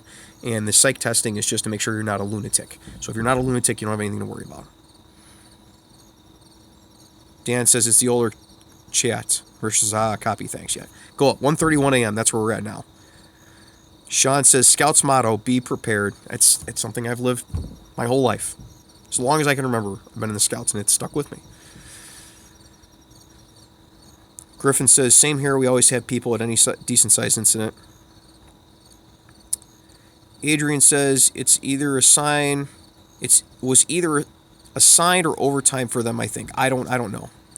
Richard says, our federal police in Canada had a mass shooting of police officers a few years back, and the police service was recently changed because they did not train their officers on long guns. It's unfortunate. It takes a tragedy for us to realize that these types of things can happen, even if we see them somewhere else. Dr. Red says, I live in Alabama. Some of my coworkers don't wear their body armor because it's hot. One of them is my best friend. I want to throat punch him every time I see him without it. Just wear it. God, man. That's rough for me to even read. And I know how hot it is in Alabama. But that's rough for me to even read. I had a friend, very good friend, a couple of years ago, who said that it was too hot. It was like 105 degrees here in Chicago. It was a rare, very, very hot day here. He decided that he wasn't gonna wear his armor, and we gave him such shit for it that he's never pulled that type of thing again. My boss took his Kubotan and kept jamming it in his side every few minutes. Every time we went on a call, he'd walk up and just jam him in his side. And he's like, oh! And he'd be like, imagine how that would feel if it was a bullet. I went and got a flag, and I folded it up really nice, and I put it in his mailbox. He's like, oh, why's your flag in my mailbox? Oh, it's for your mom. We just figured we'd get the funeral working for you here. He never pulled that again. Halfway through the shift, he went and got his armor and put it back on. It's unfortunate, but we do have people. It's sad because I get messages from people all the time asking about where they can buy body armor because they can't afford it. And I get messages from cops saying they can't afford body armor. My department recycles our old body armor. They take the body armor, they give it to a company that refurbishes it, puts new carriers on it, and gives it to police departments or sells it at like an enormous discount for like $100 to set up armor to police departments that can't afford to buy armor. And you got people that own it and won't wear it. That's sad.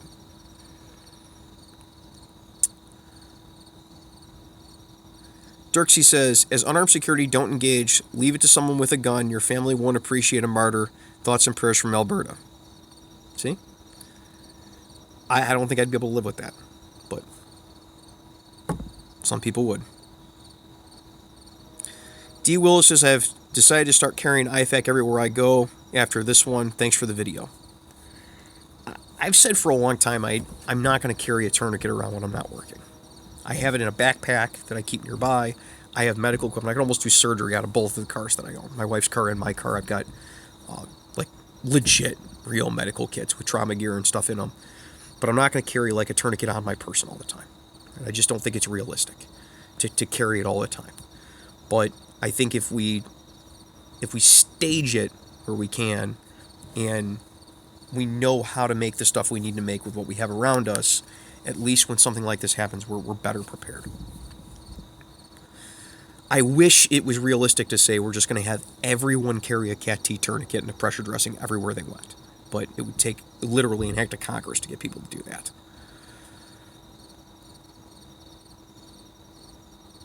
Dan says, I doubt other people will have the knowledge to tend to your wounds. I think that we should start, like, that should be part of basic first aid classes, should be using a tourniquet and a pressure dressing. That should be basic first aid. My kid's in the Scouts now. He just started up with Tiger Cubs, and when they're old enough to even start talking about first aid, that's going to be part of it. It's going to be like boo-boos, and then it's going to be like, and this is what you do if somebody's really hurt. Because I don't see any reason not to teach people that. Mr. O Just Watch says, I live in Vegas and do armed security. I think the sheriff made a good point. Police train for every scenario except for the one where they can't get to the shooter. We can learn from that. I have a sergeant and LT that carry ours in their patrol units. See that our training changes as the situations that we find ourselves in change, and as we learn from situations that have happened to other people. And I think Vegas, and I think the whole country is going to learn something from this. I just hope we take the right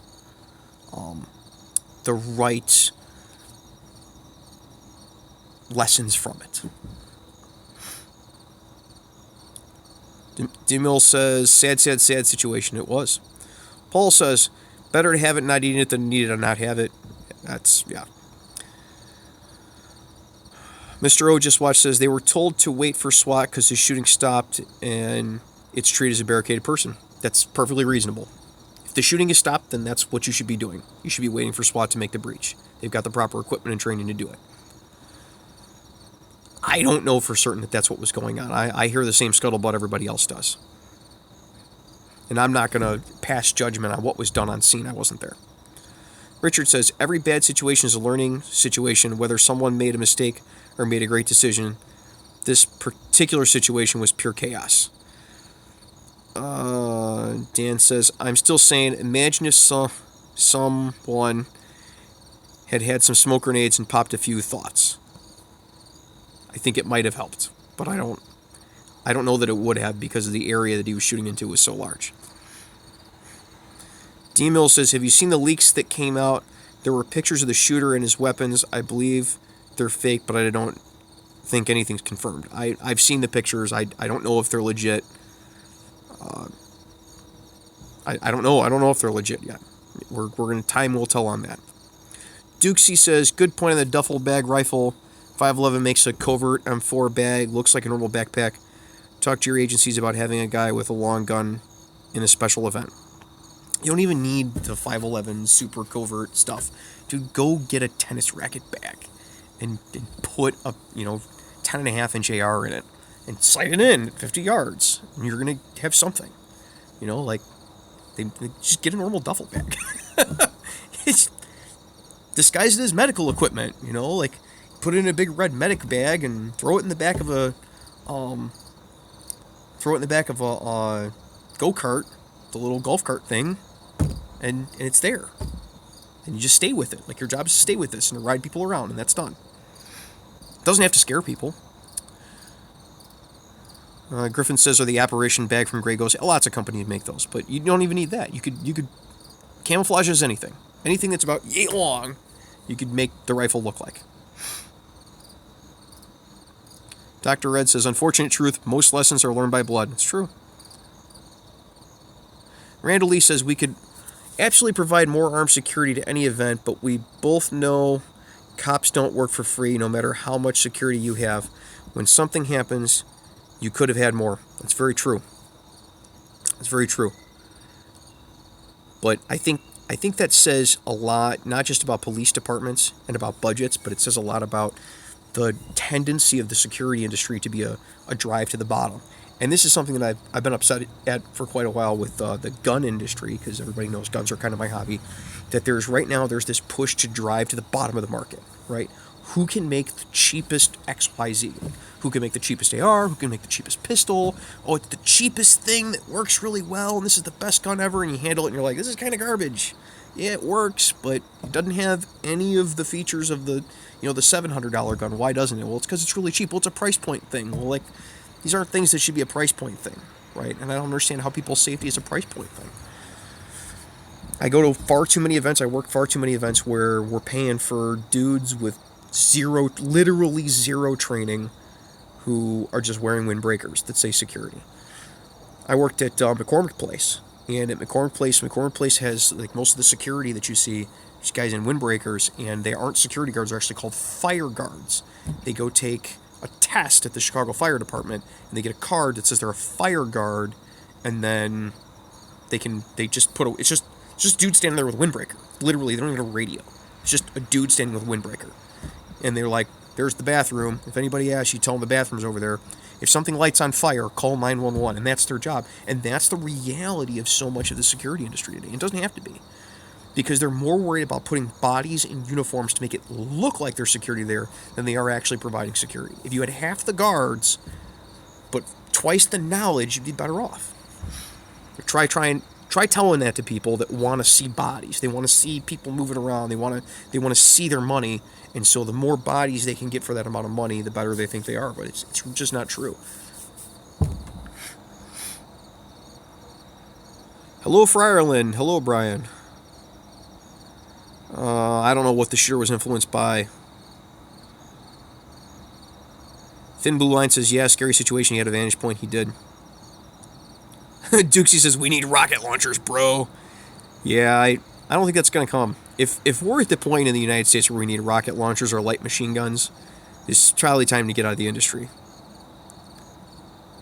Richard goes, hey, easy there, ninja. Brian Cunningham, according to the most recently released timeline, he stopped firing after the security guard confronted him. When officers reached the room, there was no longer gunfire. That was the explanation. It's entirely possible. Daniel says, I know some departments field-train marksmen with Scope 308 rifles. Probably something to think about. We have one place around me, one of the suburbs, has guys that are snipers. Because they're a suburb, but they have a lot of rural area. They still have, like, farms in their, like, municipality. They have big open fields, so they have guys with 308s that are scoped. But outside of SWAT, I don't know anybody that's authorized around here, really, other than them, that have, like, guys that are dedicated snipers. But agencies have started to do the designated marksman thing, where guys will put a magnified optic, not a 10 power scope or anything, but a 3 or 5 power optic or a swing over optic on their gun, and go to classes where you learn to hit it 200-300 yards. Dukesy says, don't bring a knife to a gunfight.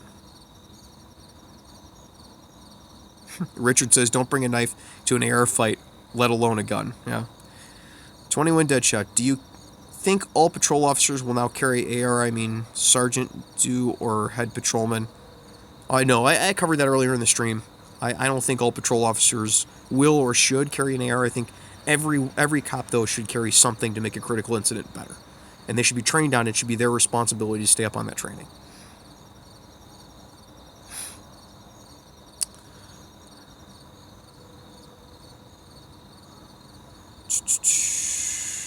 Monoloco says, thanks for answering my question. You are welcome.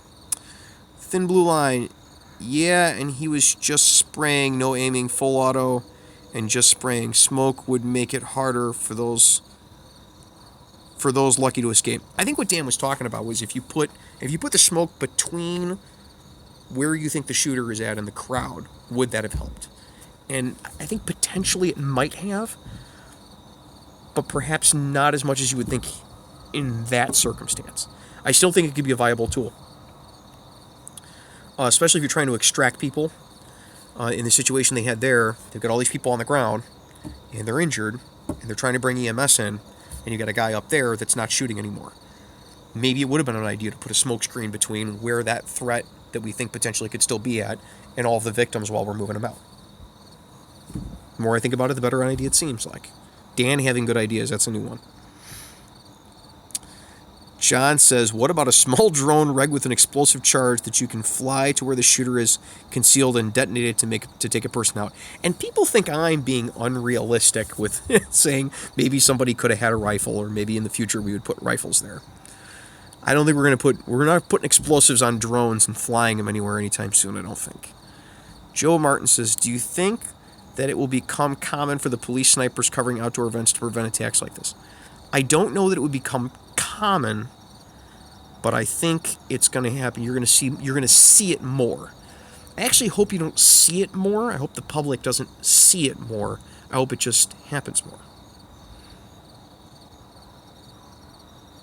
Dan says, what's this, Star Trek? I wish it was Star Trek. We could just phase them, or tase them. Thin blue line, a drone with an explosive would cost a lot of money. A lot of problems for agencies is funding. That and the fact that you're bombing someone. The Irate Spider. That's a good name, the Irate Spider. I should have stolen that one instead of free field training.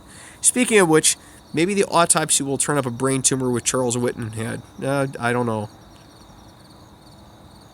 And Richard says, and possibly innocent people could have blown up. That's also true.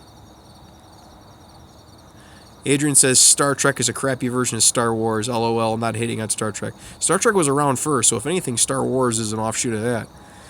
Dan says, my department got slammed for even fielding drones. Imagine what the public will say when we put explosives on them. Yeah, I don't think you're going to see weaponized drones in law enforcement anytime soon.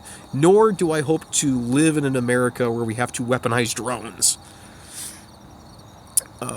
Yeah, there's not a lot of agencies around here. I don't think anybody around here is using drones yet. I know places that have bought them, but no one's gotten approval to use them. Dan says, hold up, Adrian. Buddy says, was it full auto? What do you think of bump fire stocks?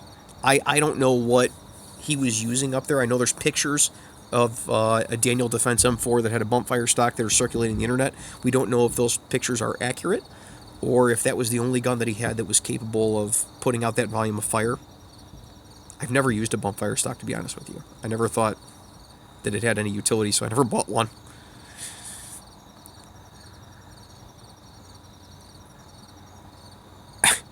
Star Wars is a crappy version of Star Trek. How do you like that? Them's fighting words. I'm glad you guys all have a good sense of humor. All right.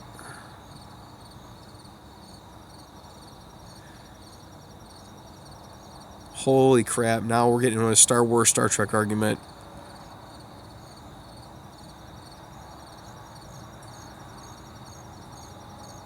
How do we go from the Vegas shooting to Star Wars and Star Trek? I don't know, but you guys are killing me here. Buddy says, I thought the Secret Service was spread thin as it is and had to give overtime. The Secret Service is spread thin, but I'm talking about a guy that came from the Secret Service to Thornton like 5-6 years ago. The Secret Service, every federal agency is always, oh my God, we're running out of money. It's all the time. It's constantly. The feds have financial problems. This isn't the 90s anymore, right? Like, hey, guess what? The money's gone, folks. It's not the 90s. The Irate Spider says 5'2". Yes, 5'2". I'm seriously 5'2". That's not something someone would lie about.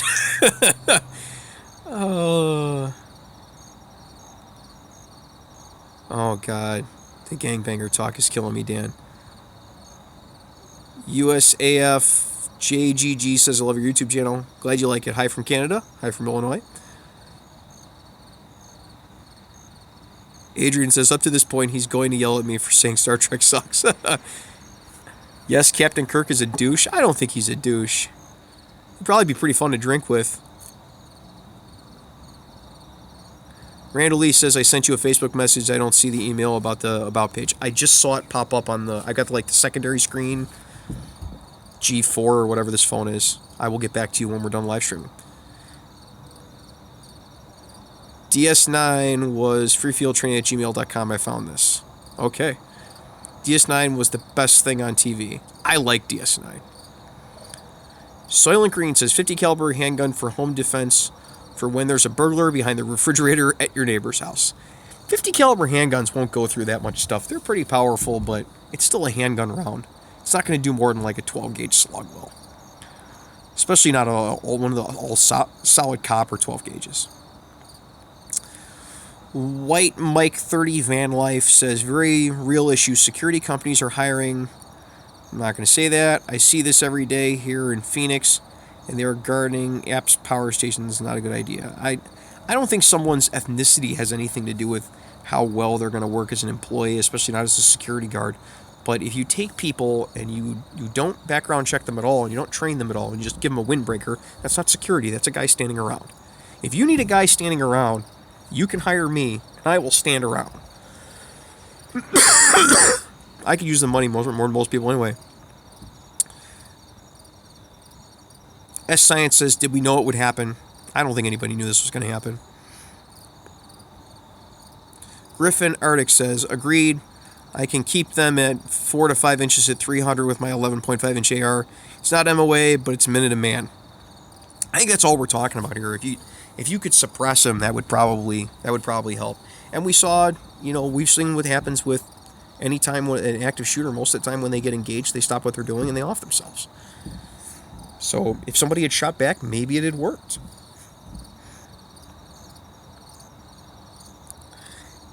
D. Meal Jacob says, how do you feel about people such as Dan Blizzarin going home, picking up weapons, and coming back to help?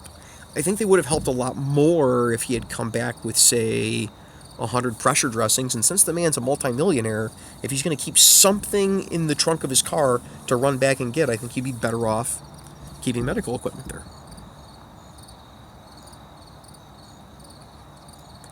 Mexicanazo says, hola amigos. Hello. Paradon SWC says, hi. Dan says, what do you think about state militias other than National Guard responding to these types of attacks? How would a bunch of dudes who hang out in the woods and shoot at things in camouflage show up and respond to an active shooter? It's not like they're out rolling around. You know what I mean? Even if they wanted to, I don't think logistically that's not something they'd be able to do. Even if they could do some good, it's not something I don't think logistically they'd be able to do. Dan says, I would be dying if I saw a van full of tactical commandos hopping out and taking shots at the hotel. Dad, I don't think that would help. But it's not like they're not going to be... I mean, it's hard enough for the police to be in the right place in the right time with the right gear, and we saw that. Wasp Tool says, actually, we failed a lot of people on the psychological. A lot of people fail the psychological because they get all tense, because they don't realize it's just sit there and be a normal person. S Science says, can't be a vigilante, you're gonna bet taken out. Okay. Snake says, just want to say thank you for your service and all those in uniform, police, fire, EMS, security, and the military. I like to thank them too. Wasp Tool says, although that has a lot to do with the psychologist charging per applicant. That was a thing in Chicago for a long time. Like, guys were getting failed on the psych, and they were like, they're getting paid per applicant. I wonder why all these people are failing.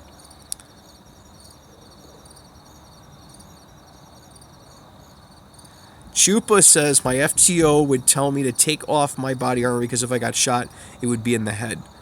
That was a thing for a long time. There were old guys that used to say, like when the external carriers, we still hear it from people every once in a while, to be like, you put that external body armor on, they're just going to aim for your head. Are you kidding? That's not what body armor's for. The whole idea is so they don't know it's there. No, it's not.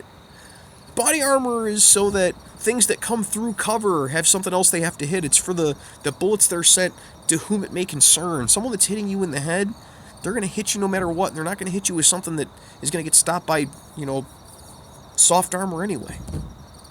Just wear your armor. Better off wearing it than not wearing it. Griffin says, good, I get pissed when people don't wear their armor. I don't want to be the one to tell his wife or mother he isn't coming home. That's kind of what we were telling him with the flag thing. Jude says, anyone want to talk to me? Sure, Jude, have at. Wasp Tool says, rats or SWAT T don't seem difficult to carry. If you insist on carrying a tourniquet and all you can carry is a rat or SWAT T, then sure. I would prefer a tourniquet that isn't based upon elastic. And there's a few simple reasons for that. One is that elastic, as anyone who has worn elastic pants, as I like to do quite regularly, knows that elastic wears out and that it is not always stable through all temperature changes. So if you buy a tourniquet, God only knows how long it's going to be that it's still going to be good, especially if you're carrying it every day. If that's all you can carry, then that's better than nothing. But if I'm going to carry a tourniquet, I would prefer one with a windlass. And at that point, a Cat T is probably just as easy to put in a cargo pocket as a rat's tourniquet would be. I mean, still, they don't weigh anything.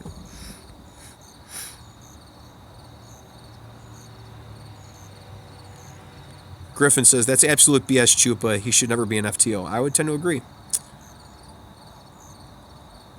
John Doe says, at Chupla, Miss Bolas 85, I thought I would never say this.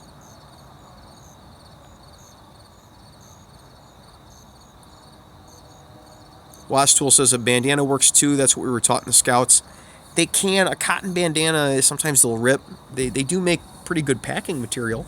And you can use it as, two of them as a pressure dressing sometimes if it's large enough. It's the big bandanas.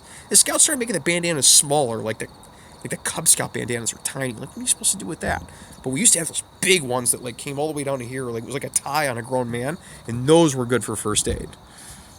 I still got a few of those. John Doe says, tell your FTO to go to hell. That's probably what I would have told him too. Dude, you can ride around without your armor. I'm gonna ride around with my armor. Thanks. The Glim Tech says, hey brother, thanks for the chat. Gotta go to work. It's 8 a.m. in England. Wow. I'd never... Yeah. This would be pretty early in England. 707 Homer says, doesn't security observe any suspicious activity like multiple bags coming to the building for only one guest? There's nothing illegal about bringing guns into a hotel. If there was, I'd be in prison.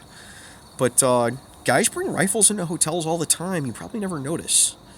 I mean, I've carried a lot of stuff into a hotel room before, and no one's going to notice. You put it into puts it into a duffel bag. I mean, they don't look like anything. It just looks like duffel bags. You can't...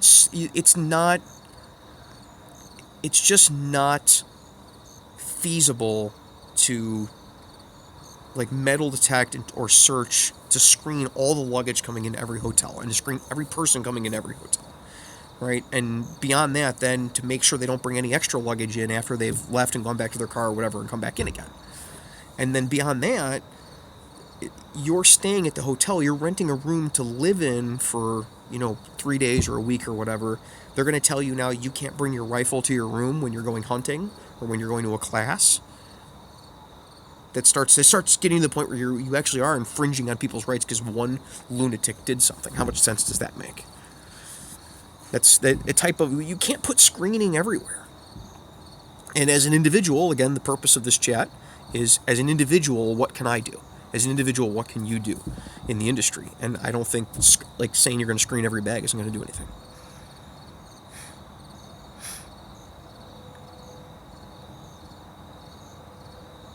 Brad says, off topic, but I just recently bought a Diamondback DB15 AR. What's your opinion on them? I haven't ever played with one. Good luck with that. With Diamondback anything, but I've never played with one. I wouldn't know. Wasp Tool says, a 400-yard shot with an AR is no magic trick. The problem is nobody could see exactly where the shots were coming from until an officer entered the Mandalay Bay. I've seen a lot of videos of muzzle flashes, but I wasn't there. My neighbor is looking at me? How could you even see?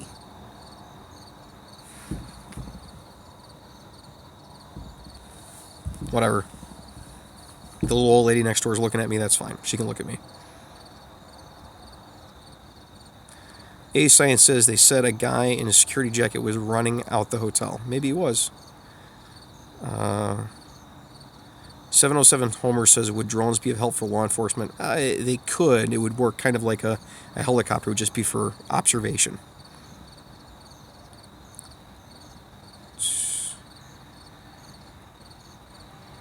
Watch Tool says, we qual at 100 yards with our ARs, but shoot out to 250 unscored during the confidence build course, which we do immediately after the qual. It's good to hear.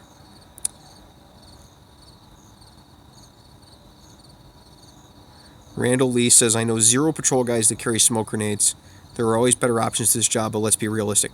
See, the problem with smoke grenades right now is that the ones that are really good are not really available because they're classified as explosives, the old M18 smoke grenades. The SWAT teams have them because patrol guys basically just can't get them. And I wouldn't carry one around anyway. They're really heavy. Like, you wouldn't have that sitting there. But as a thought experiment, maybe it would help. Dr. Red says, got to bounce. I watch your 6 boys and girls. I hope you all have a great and safe one. You too. Evan says, my local agency, the Starve Rock area, used a drone in a 12-hour standoff with a subject that shot at the sheriff and rigged his house with bombs. By Starve Rock? I never heard about that. Maxi Pro says, hi. Super M Prod says, how many years did you have on with your agency before becoming an FTO, and what did you do to prepare for that position? I think it's been at least 5 years that I've been an FTO. So I did advanced FTO school 2 years ago, and I think I was an FTO for 3 years before I did the advanced school. So 5 years, 6 years, something like that. Maybe 4. It might have been 4. And what did I do to prepare for it? Nothing. I was just a cop doing a job. I went to the class and then started doing it and got some experience with it. But I had a lot of training. I had a lot of training experience with, the scouts, both as a youth, as an adult, like running training courses and stuff. Ellis says, I think there should be more public bleeding control kits. I think that's something that's going to come.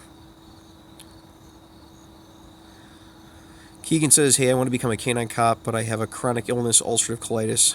I am still 14, but I want to know, can I still become a canine cop? I'm in South Africa. I have no idea.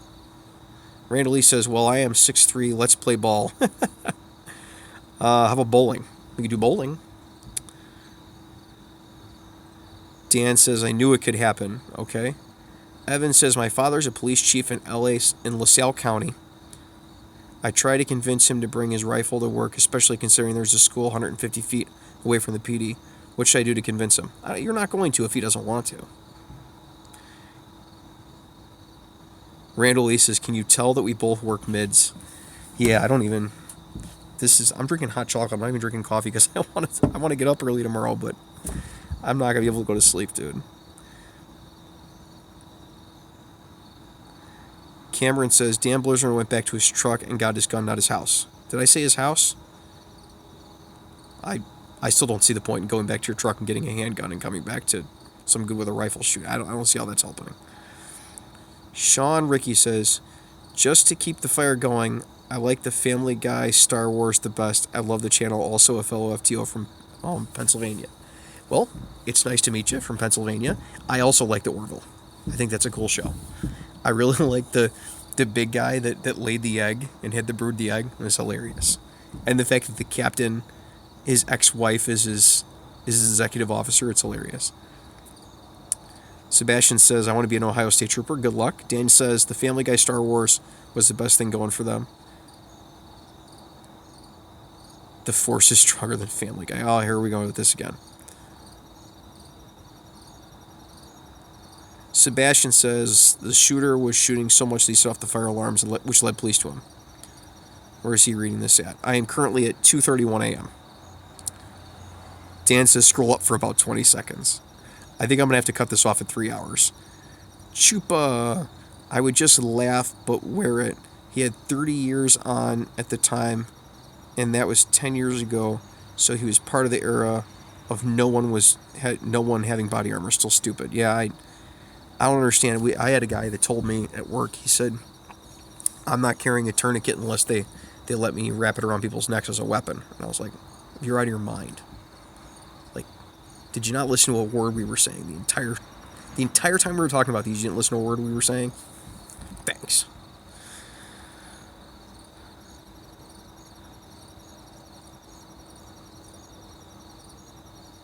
Dan says, under the uniform, body armor is like a bra. It's something you wear all the time. You should.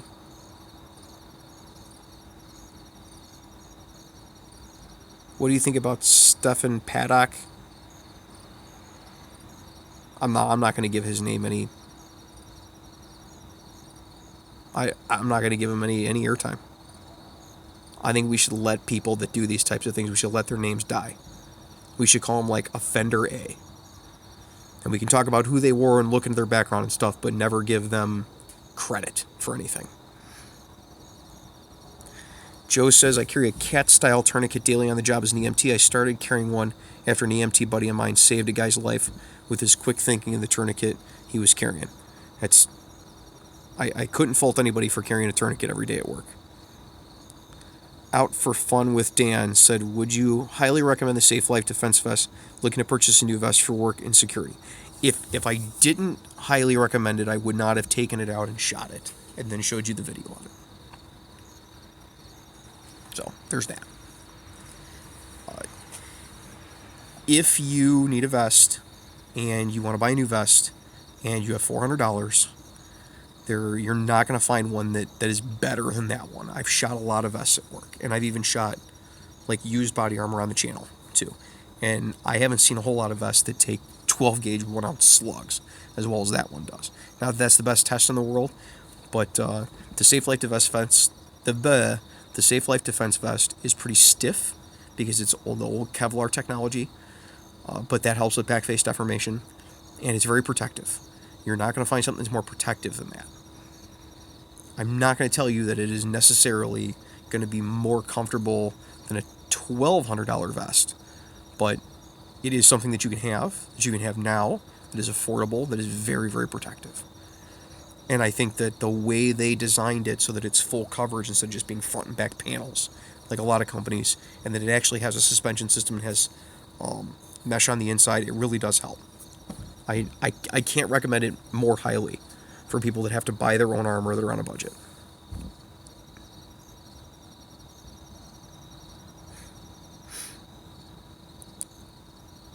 Griffin says, I'd bowl with you. I'm 6'2" and have no form. My friends all say I look like an Ent from Lord of the Rings. Dan says, I would recommend a bunch of duct tape and broken kitchen tiles. Yeah, good luck.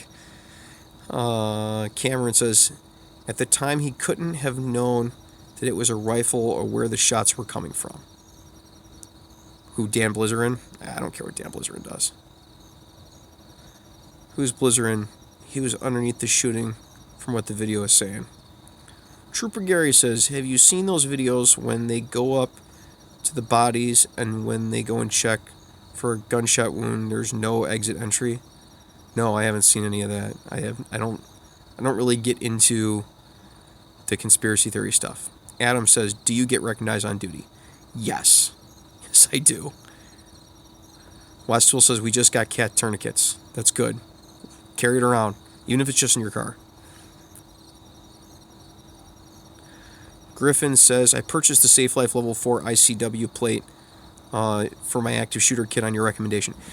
If you're wearing soft armor anywhere, especially Level 3A soft armor, the Level 4 in conjunction with plates can save you a lot of weight while still giving you a lot of protection. I like them. Evan says, they are currently searching for a deputy in LaSalle County for home invasion and tying up a girl. He was out on bail but broke a non-contact order and his car jacked. Multiple people's search is ongoing. I have not heard anything about that. I'm glad I'm not at work. Not that he's going to come my way, but from LaSalle County. Westfield says, most of my PD thinks they are stupid. I, for one, am happy to get one. See, I don't understand guys say that until they see them being used, and they're like, oh, this makes sense now. Chupa says, after the Navy Yard shooting, we were all given trauma kits that's mandatory to carry.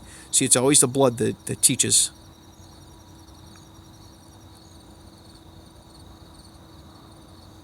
Soylent Green says, do you have your high power with you at the moment? You see Browning trying to discontinue them at the end of 2017. I hope not. I thought Browning had already discontinued the high power, because I know I wanted to get a Nighthawk custom high power, and I don't think their Nighthawk isn't still making them, because Browning isn't still making the base models of them. I have my J-frame in the Harry's holster, the little clip holster, the custom made one that he's making. He's supposed to be bringing that out as a production item pretty soon. Adam says the midnight stream is very cool and mysterious, by the way. I'm glad you like it. Evan says extended from LaSalle County to Plainfield, and now it's back in LaSalle County. I'm not following it because I only have this one phone. We're back to the gunshot wound video. Dan says, can you carry a one-way valve chest seal on that ankle BDSM thing? I haven't tried because I have it on. The one that I have on my trauma kit on my vest. I've got 3 trauma kits, and 2 of them, I have the one I was issued at SWAT that's got chest seals in it, and one on the kit that I have in my vest. I haven't tried putting anything other than the pressure dressing and the tourniquet on the ankle medical kit. I've been carrying it at work, but that's all I have in it. I'm going to start playing around with it more, though. Glim Tech Arm says, I hate your vids as they cost me lots of money, but well worth it. Greetings from Arizona, and be safe, bro. You are welcome. Out for the fun with Dan says, thanks for the info, and I like your vids. Glad you like them. Last Tool says, it's on the belt, it's mandatory. Hey, that's good. Medical gear should be mandatory. We're moving toward mandatory carry of tourniquets where I'm at. They issued us medical kits, but the TKs are going to mandatory carry.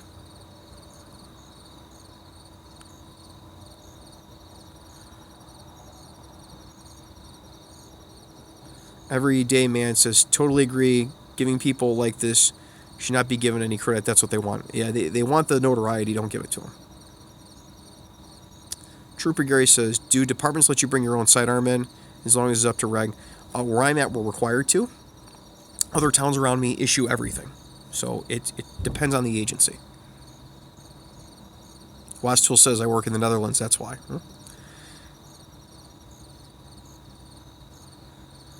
Soylent Green says, check out Mark III firearms. They're still customizing high powers, top quality. They have a YouTube channel, and they're based in Vegas, coincidentally, to the stream. Cool. I'm going to be in Vegas for the EMS World Expo in a couple of weeks. Maybe I'll have to check them out. Mark III firearms, huh? Chupa says, how unprepared we were for the Navy Yard shooter was scary. Yeah.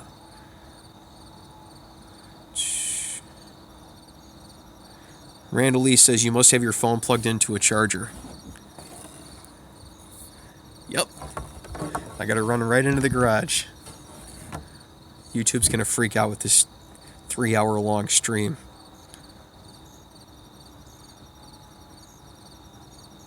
D Mills says, Blizzarin is a poker player / Instagram famous person. He has knowledge in weapons and tried getting into the SEALs but couldn't make it. Nonetheless, doesn't mean you should go get your gun and help. I just don't care what Dan Blizzarin does. Whatever. Adam says, what is the dumbest thing you've seen another officer do? That's a tough one because of all of the glaring examples. The dumbest thing I think I've ever seen a cop do was stealing things on duty. Because that's a great way to get fired. And he did. Adrian says, do you recommend the backup brace for duty suspenders? I would start off with the suspenders because they're cheaper. It's going to depend on your body shape, how well they work for you. I'm using suspenders and Velcro currently. For some people, the backup brace works better because if you're going to wear a thin leather belt as your inner belt, the backup brace might work better for you because it works on putting the pressure, spreading out the pressure on your back. If you wear Velcro, outer belt, and inner belt like I do, the suspenders are probably going to work better for you. I would start looking at the suspenders just because they're cheaper. They're like $35 and the backup brace like $80. But they both work very well. Watch Tool says, put chest seals in vest. Boom, problem solved. Not a bad advice.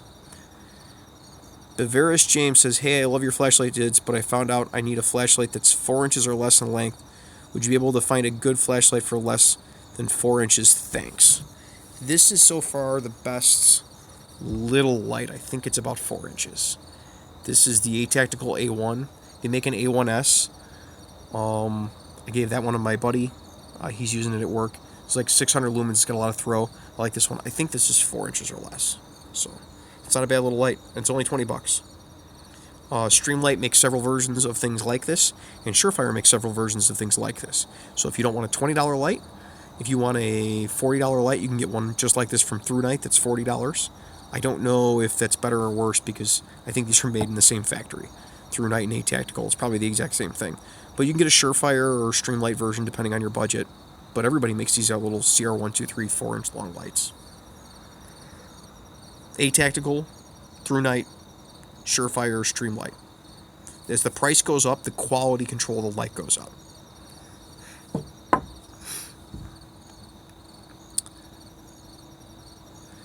Griffin says, I had to give out the TQs when I started where I'm at. Doc gave me extras he had when we were in the Marines. That's good. It's nice to have extras. I've got a whole bunch of them. Randall Lee says, we carry Narcan, AED, TK, etc. Now I know you're lying about being in Cook County. Because nobody has Narcan here, even though we're required to. I haven't even seen Narcan outside of the bus.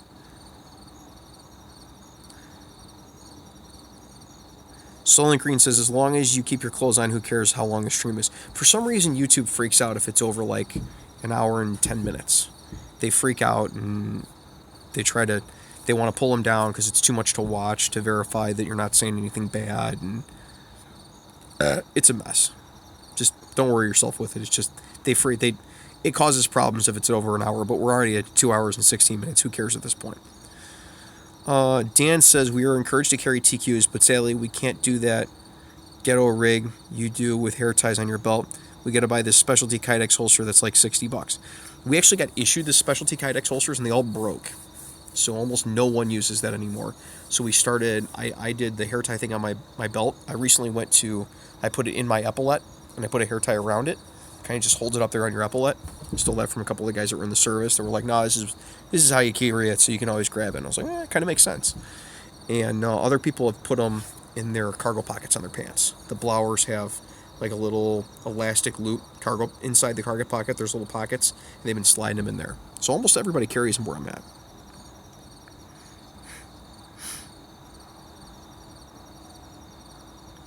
Dan says, Silent, hey now, if he chooses to lose a few garments, who are we to stop him? All right, here it comes.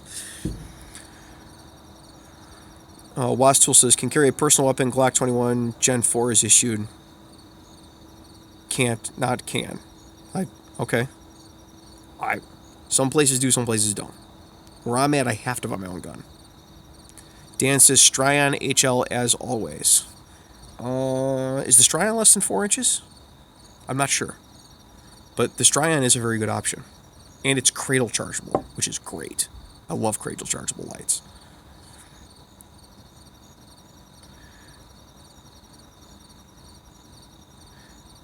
D-Mills says, how do you deal with bouncers, security guards at clubs? Also, if they start a fight with customers, will the guard get dealt with? Well, the police's job is to be the mediator between members of the public, and security guards are members of the public. And if they're wrong, they're wrong. And if they're right, they're right. It is their job to keep a lid on the shenanigans in a bar. And if they're not keeping the lid on the shenanigans in the bar, if they're making it worse, then maybe they're the ones going to end up going to jail.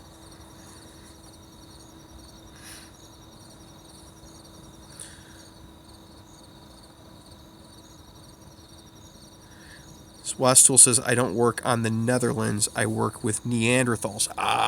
Sorry. I don't even know what time it is. We're up to 2:50 in the morning if anybody's just starting. Joe Martin says, thanks for the live stream. Very important, very informative, and gives me something to do since I'm on shift and can't fall asleep. That's why I'm up. Richard says, I work for the government as a patrol officer. Fancy work for security guard with authority on our properties. Makes sense. For low-income housing, Section 8, where you're from. Thank you for clarifying. It's a very dangerous job, and I do it. That's good. Hey, man, anything that pays the bills. I use cheapo flashlights because I'm also cheapo. Makes sense. Unarmed. Oof. Richard, that sucks. Unarmed. Those are different comments. Richard says he works in Section 8 and he's unarmed. That sucks for you. It's better learn to think on your feet, I guess, huh? Wasp Tool says nitrile gloves work as chest seals as well. It's true. I'll have to start compiling ideas for the medicine and austere environments videos. Joe says I can't sleep because I slept earlier because I know I was going to be working. Yep. Michael says, what do you think about Izzo? I've never met Izzo. I think it'd be really I think it's really entertaining that he's running for Cook County Sheriff. I don't know that he's going to win, but I think he's really entertaining. And I think just the things that he's saying, because of things that he knows from being a cop in Cook County, are going to shed some light on things that maybe the administration of Cook County doesn't want light shed on. That's what I think of Izzo. I don't think he's necessarily trying to win as much as he is trying to make an effect on how the Cook County government works. Which isn't always a bad thing. Wasp Tool says we carry Narcan. Well, I don't. I've never even seen it outside the bus. Randall Lee says, we use Narcan almost every day. It's through a grant from insert name FD. That's good. We haven't gotten it here. I don't know any other, like the last couple events I went to, the last couple trains I went to, they were like, who carries Narcan here? And everyone was like, you know you're required to by state law, right? We don't, though. Griffin says, we just got issued Narcan here, but not enough for everybody. So we get rotated around because that makes sense. Totally, yeah. Mike says some security guards are a-holes. Some everybody are a-holes. Some taxi drivers are a-holes too. Dan says, my brother was a security guard. We don't speak much. Baka says, at work, couldn't miss this live stream. Well, I'm glad to entertain you. Wasp Tool specs and charges if you have a non-issue gun on you. We do bring personally owned ARs, though. I guess they're expensive, but they're too expensive, but our entire PD carries ARs. Specs and charges if you have a non-issued gun on you. Whatever. There's PDs around here that they issue everything, so you have to use their guns. I don't know why that would be. Maybe it's to lower everybody to the standard of the person that is least good at maintaining their stuff. But, I mean, where I'm at, we're allowed to use, essentially anything. Anything I want to use as a duty weapon, I could use. Like, for instance, I did a thought experiment with the range masters. Like, if I found a holster for an HK Mark 23, could I carry that? And they're like, yeah, I don't see why not. Just nobody makes a holster for it. I looked. Demille says, how's your day, by the way? Thank you for your stream. I was trying to find an Anytime Fitness that was actually open in the middle of the night, but apparently you got to go there in the middle of the day to get a membership. And the gym I normally go to is closed, so it kind of sucks right now, but it's better now that I'm talking to everybody. Armed Nerd says, I worked Section 8, but I was armed. I wouldn't do it unarmed, not going back to unarmed ever, period. Probably good advice. Now we're making jokes about people's penis sizes now. That's exciting. Daniel, it took me a few months to save up for a slightly used LE 6920. It was a bitch getting an exemption for it. Yes, California is bad. So I've heard.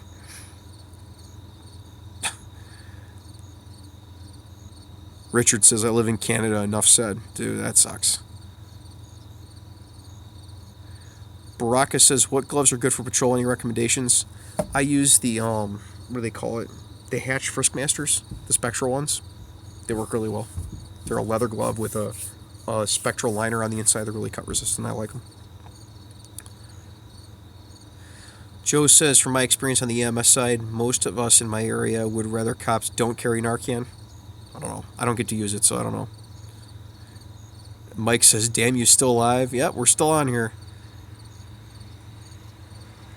Wasp Tool says specs and charges here equals possible termination on first offense. All right, but I mean, if you know that's the rules coming in, you know it's the rules coming in. Adam says, would you ever want to work as a correctional officer? I clean poop off things enough as it is. I give those guys a lot of credit. I wouldn't be able to do that job.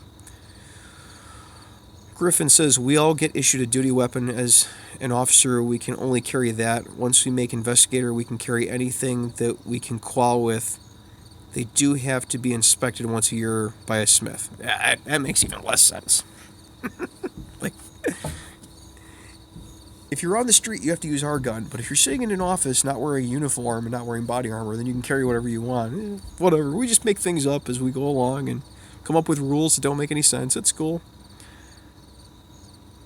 Soylent Green says, I'm a guard in Trenton, New Jersey. 3 shootings in the last 3 years on the street. I work in our laws for armed guards are strictest in the country. I have some good hiding spots. Just 6920 is illegal in Maryland. I'm sure it's not for the police. I'm sure you can get them there if you're a cop. Which is what Dan's talking about. He had to get an exemption in California to have it. The cops have to get a special license thing in order to get the gun. Because they're illegal in California too. John says, any tips for unarmed security guard? There's a whole channel full of them. Scroll through the videos, dude. They're all over the place. Michael says, do you guys do off-duty traffic jobs here in Texas? We throw some red and blues on our personal vehicles and help with traffic. They pay very, very well. We don't do that here in Illinois. We can do traffic control, like directing traffic off-duty, but we don't do like motorcades or any of that. That has to be done by an agency, by a unit that's on duty here. All right. Daniel says illegal hairdo doesn't meet state requirements. I can get as long as I can prove that I'm using it for work. It's signed off by my department. So, just like I said. Chupa says, yeah, in Maryland you need a letter from your department to allow you to purchase the rifle. There you go. Mike Sosa says, are you in a narcotics unit or plan to join? No. I have been offered to go to TAC, which is like our version of narcotics and gangs, and detectives and all sorts of other stuff. And it's just not for me. I like where I'm at. I like my pants to be tax deductible. So that is 2 hours and 30 minutes of live stream. Adam says, have you ever responded to a plane crash? No. Wait, I did. I did respond to it. It was a little Cessna. I did. It was many years ago. Not like a big plane crash like you would think, though. Sean says, what's your recommendation for keeping cool while wearing body armor? I hate going home with a stained white shirt from the sweat every night. I really don't have any. Get an external carrier. External carriers seem to help. Mesh on the inside seems to help. Other than that, lots of air conditioning.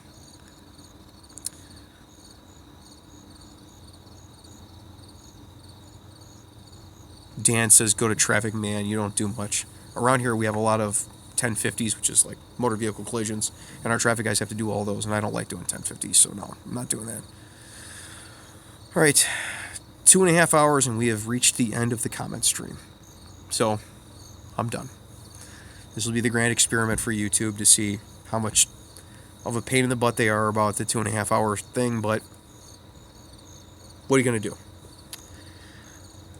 I will see you guys all next week, whatever. We've got fentanyl and officer safety concern is coming up. That's up on the Patreon right now. And we also have, what is the other one? Private police. I did a video about the private police, like private universities and railroads and companies that can sell themselves, not sell themselves out, but companies that can call themselves the police that are security companies. So that's coming up in the future too. And I've got a video. Core Essentials sent me a belt, new belt. I guess their old belt was supposed to be, for light duty gun carriage, which never been a problem for me. But now they have a belt that's like a heavier duty belt. So they sent me one of those. Not a duty belt, but it's a heavier belt for large guns. So they sent me one of those. I'm going to be snipping that down to size and carrying that around for a while. I'm going to do a video on that. And I've got a zoomable flashlight. A Tactical sent a zoomable flashlight. I don't know how pertinent it will be to police work, because I don't see the zoomable feature being really useful, and it doesn't have a lot of throw. It's one of those, but it'll be cool to look at, compare it with other lights. And I'm going to be at the EMS World Expo the 16th through the 20th. So if any of you are paramedics and you're going to be at the EMS World Expo, message me on Instagram probably. I don't know how you're going to be able to get in contact with me, but there'll be a little short guy running around the expo with a bald head and probably wearing black jogging pants. And, come say hi. Until next time, you guys be safe and take care of each other.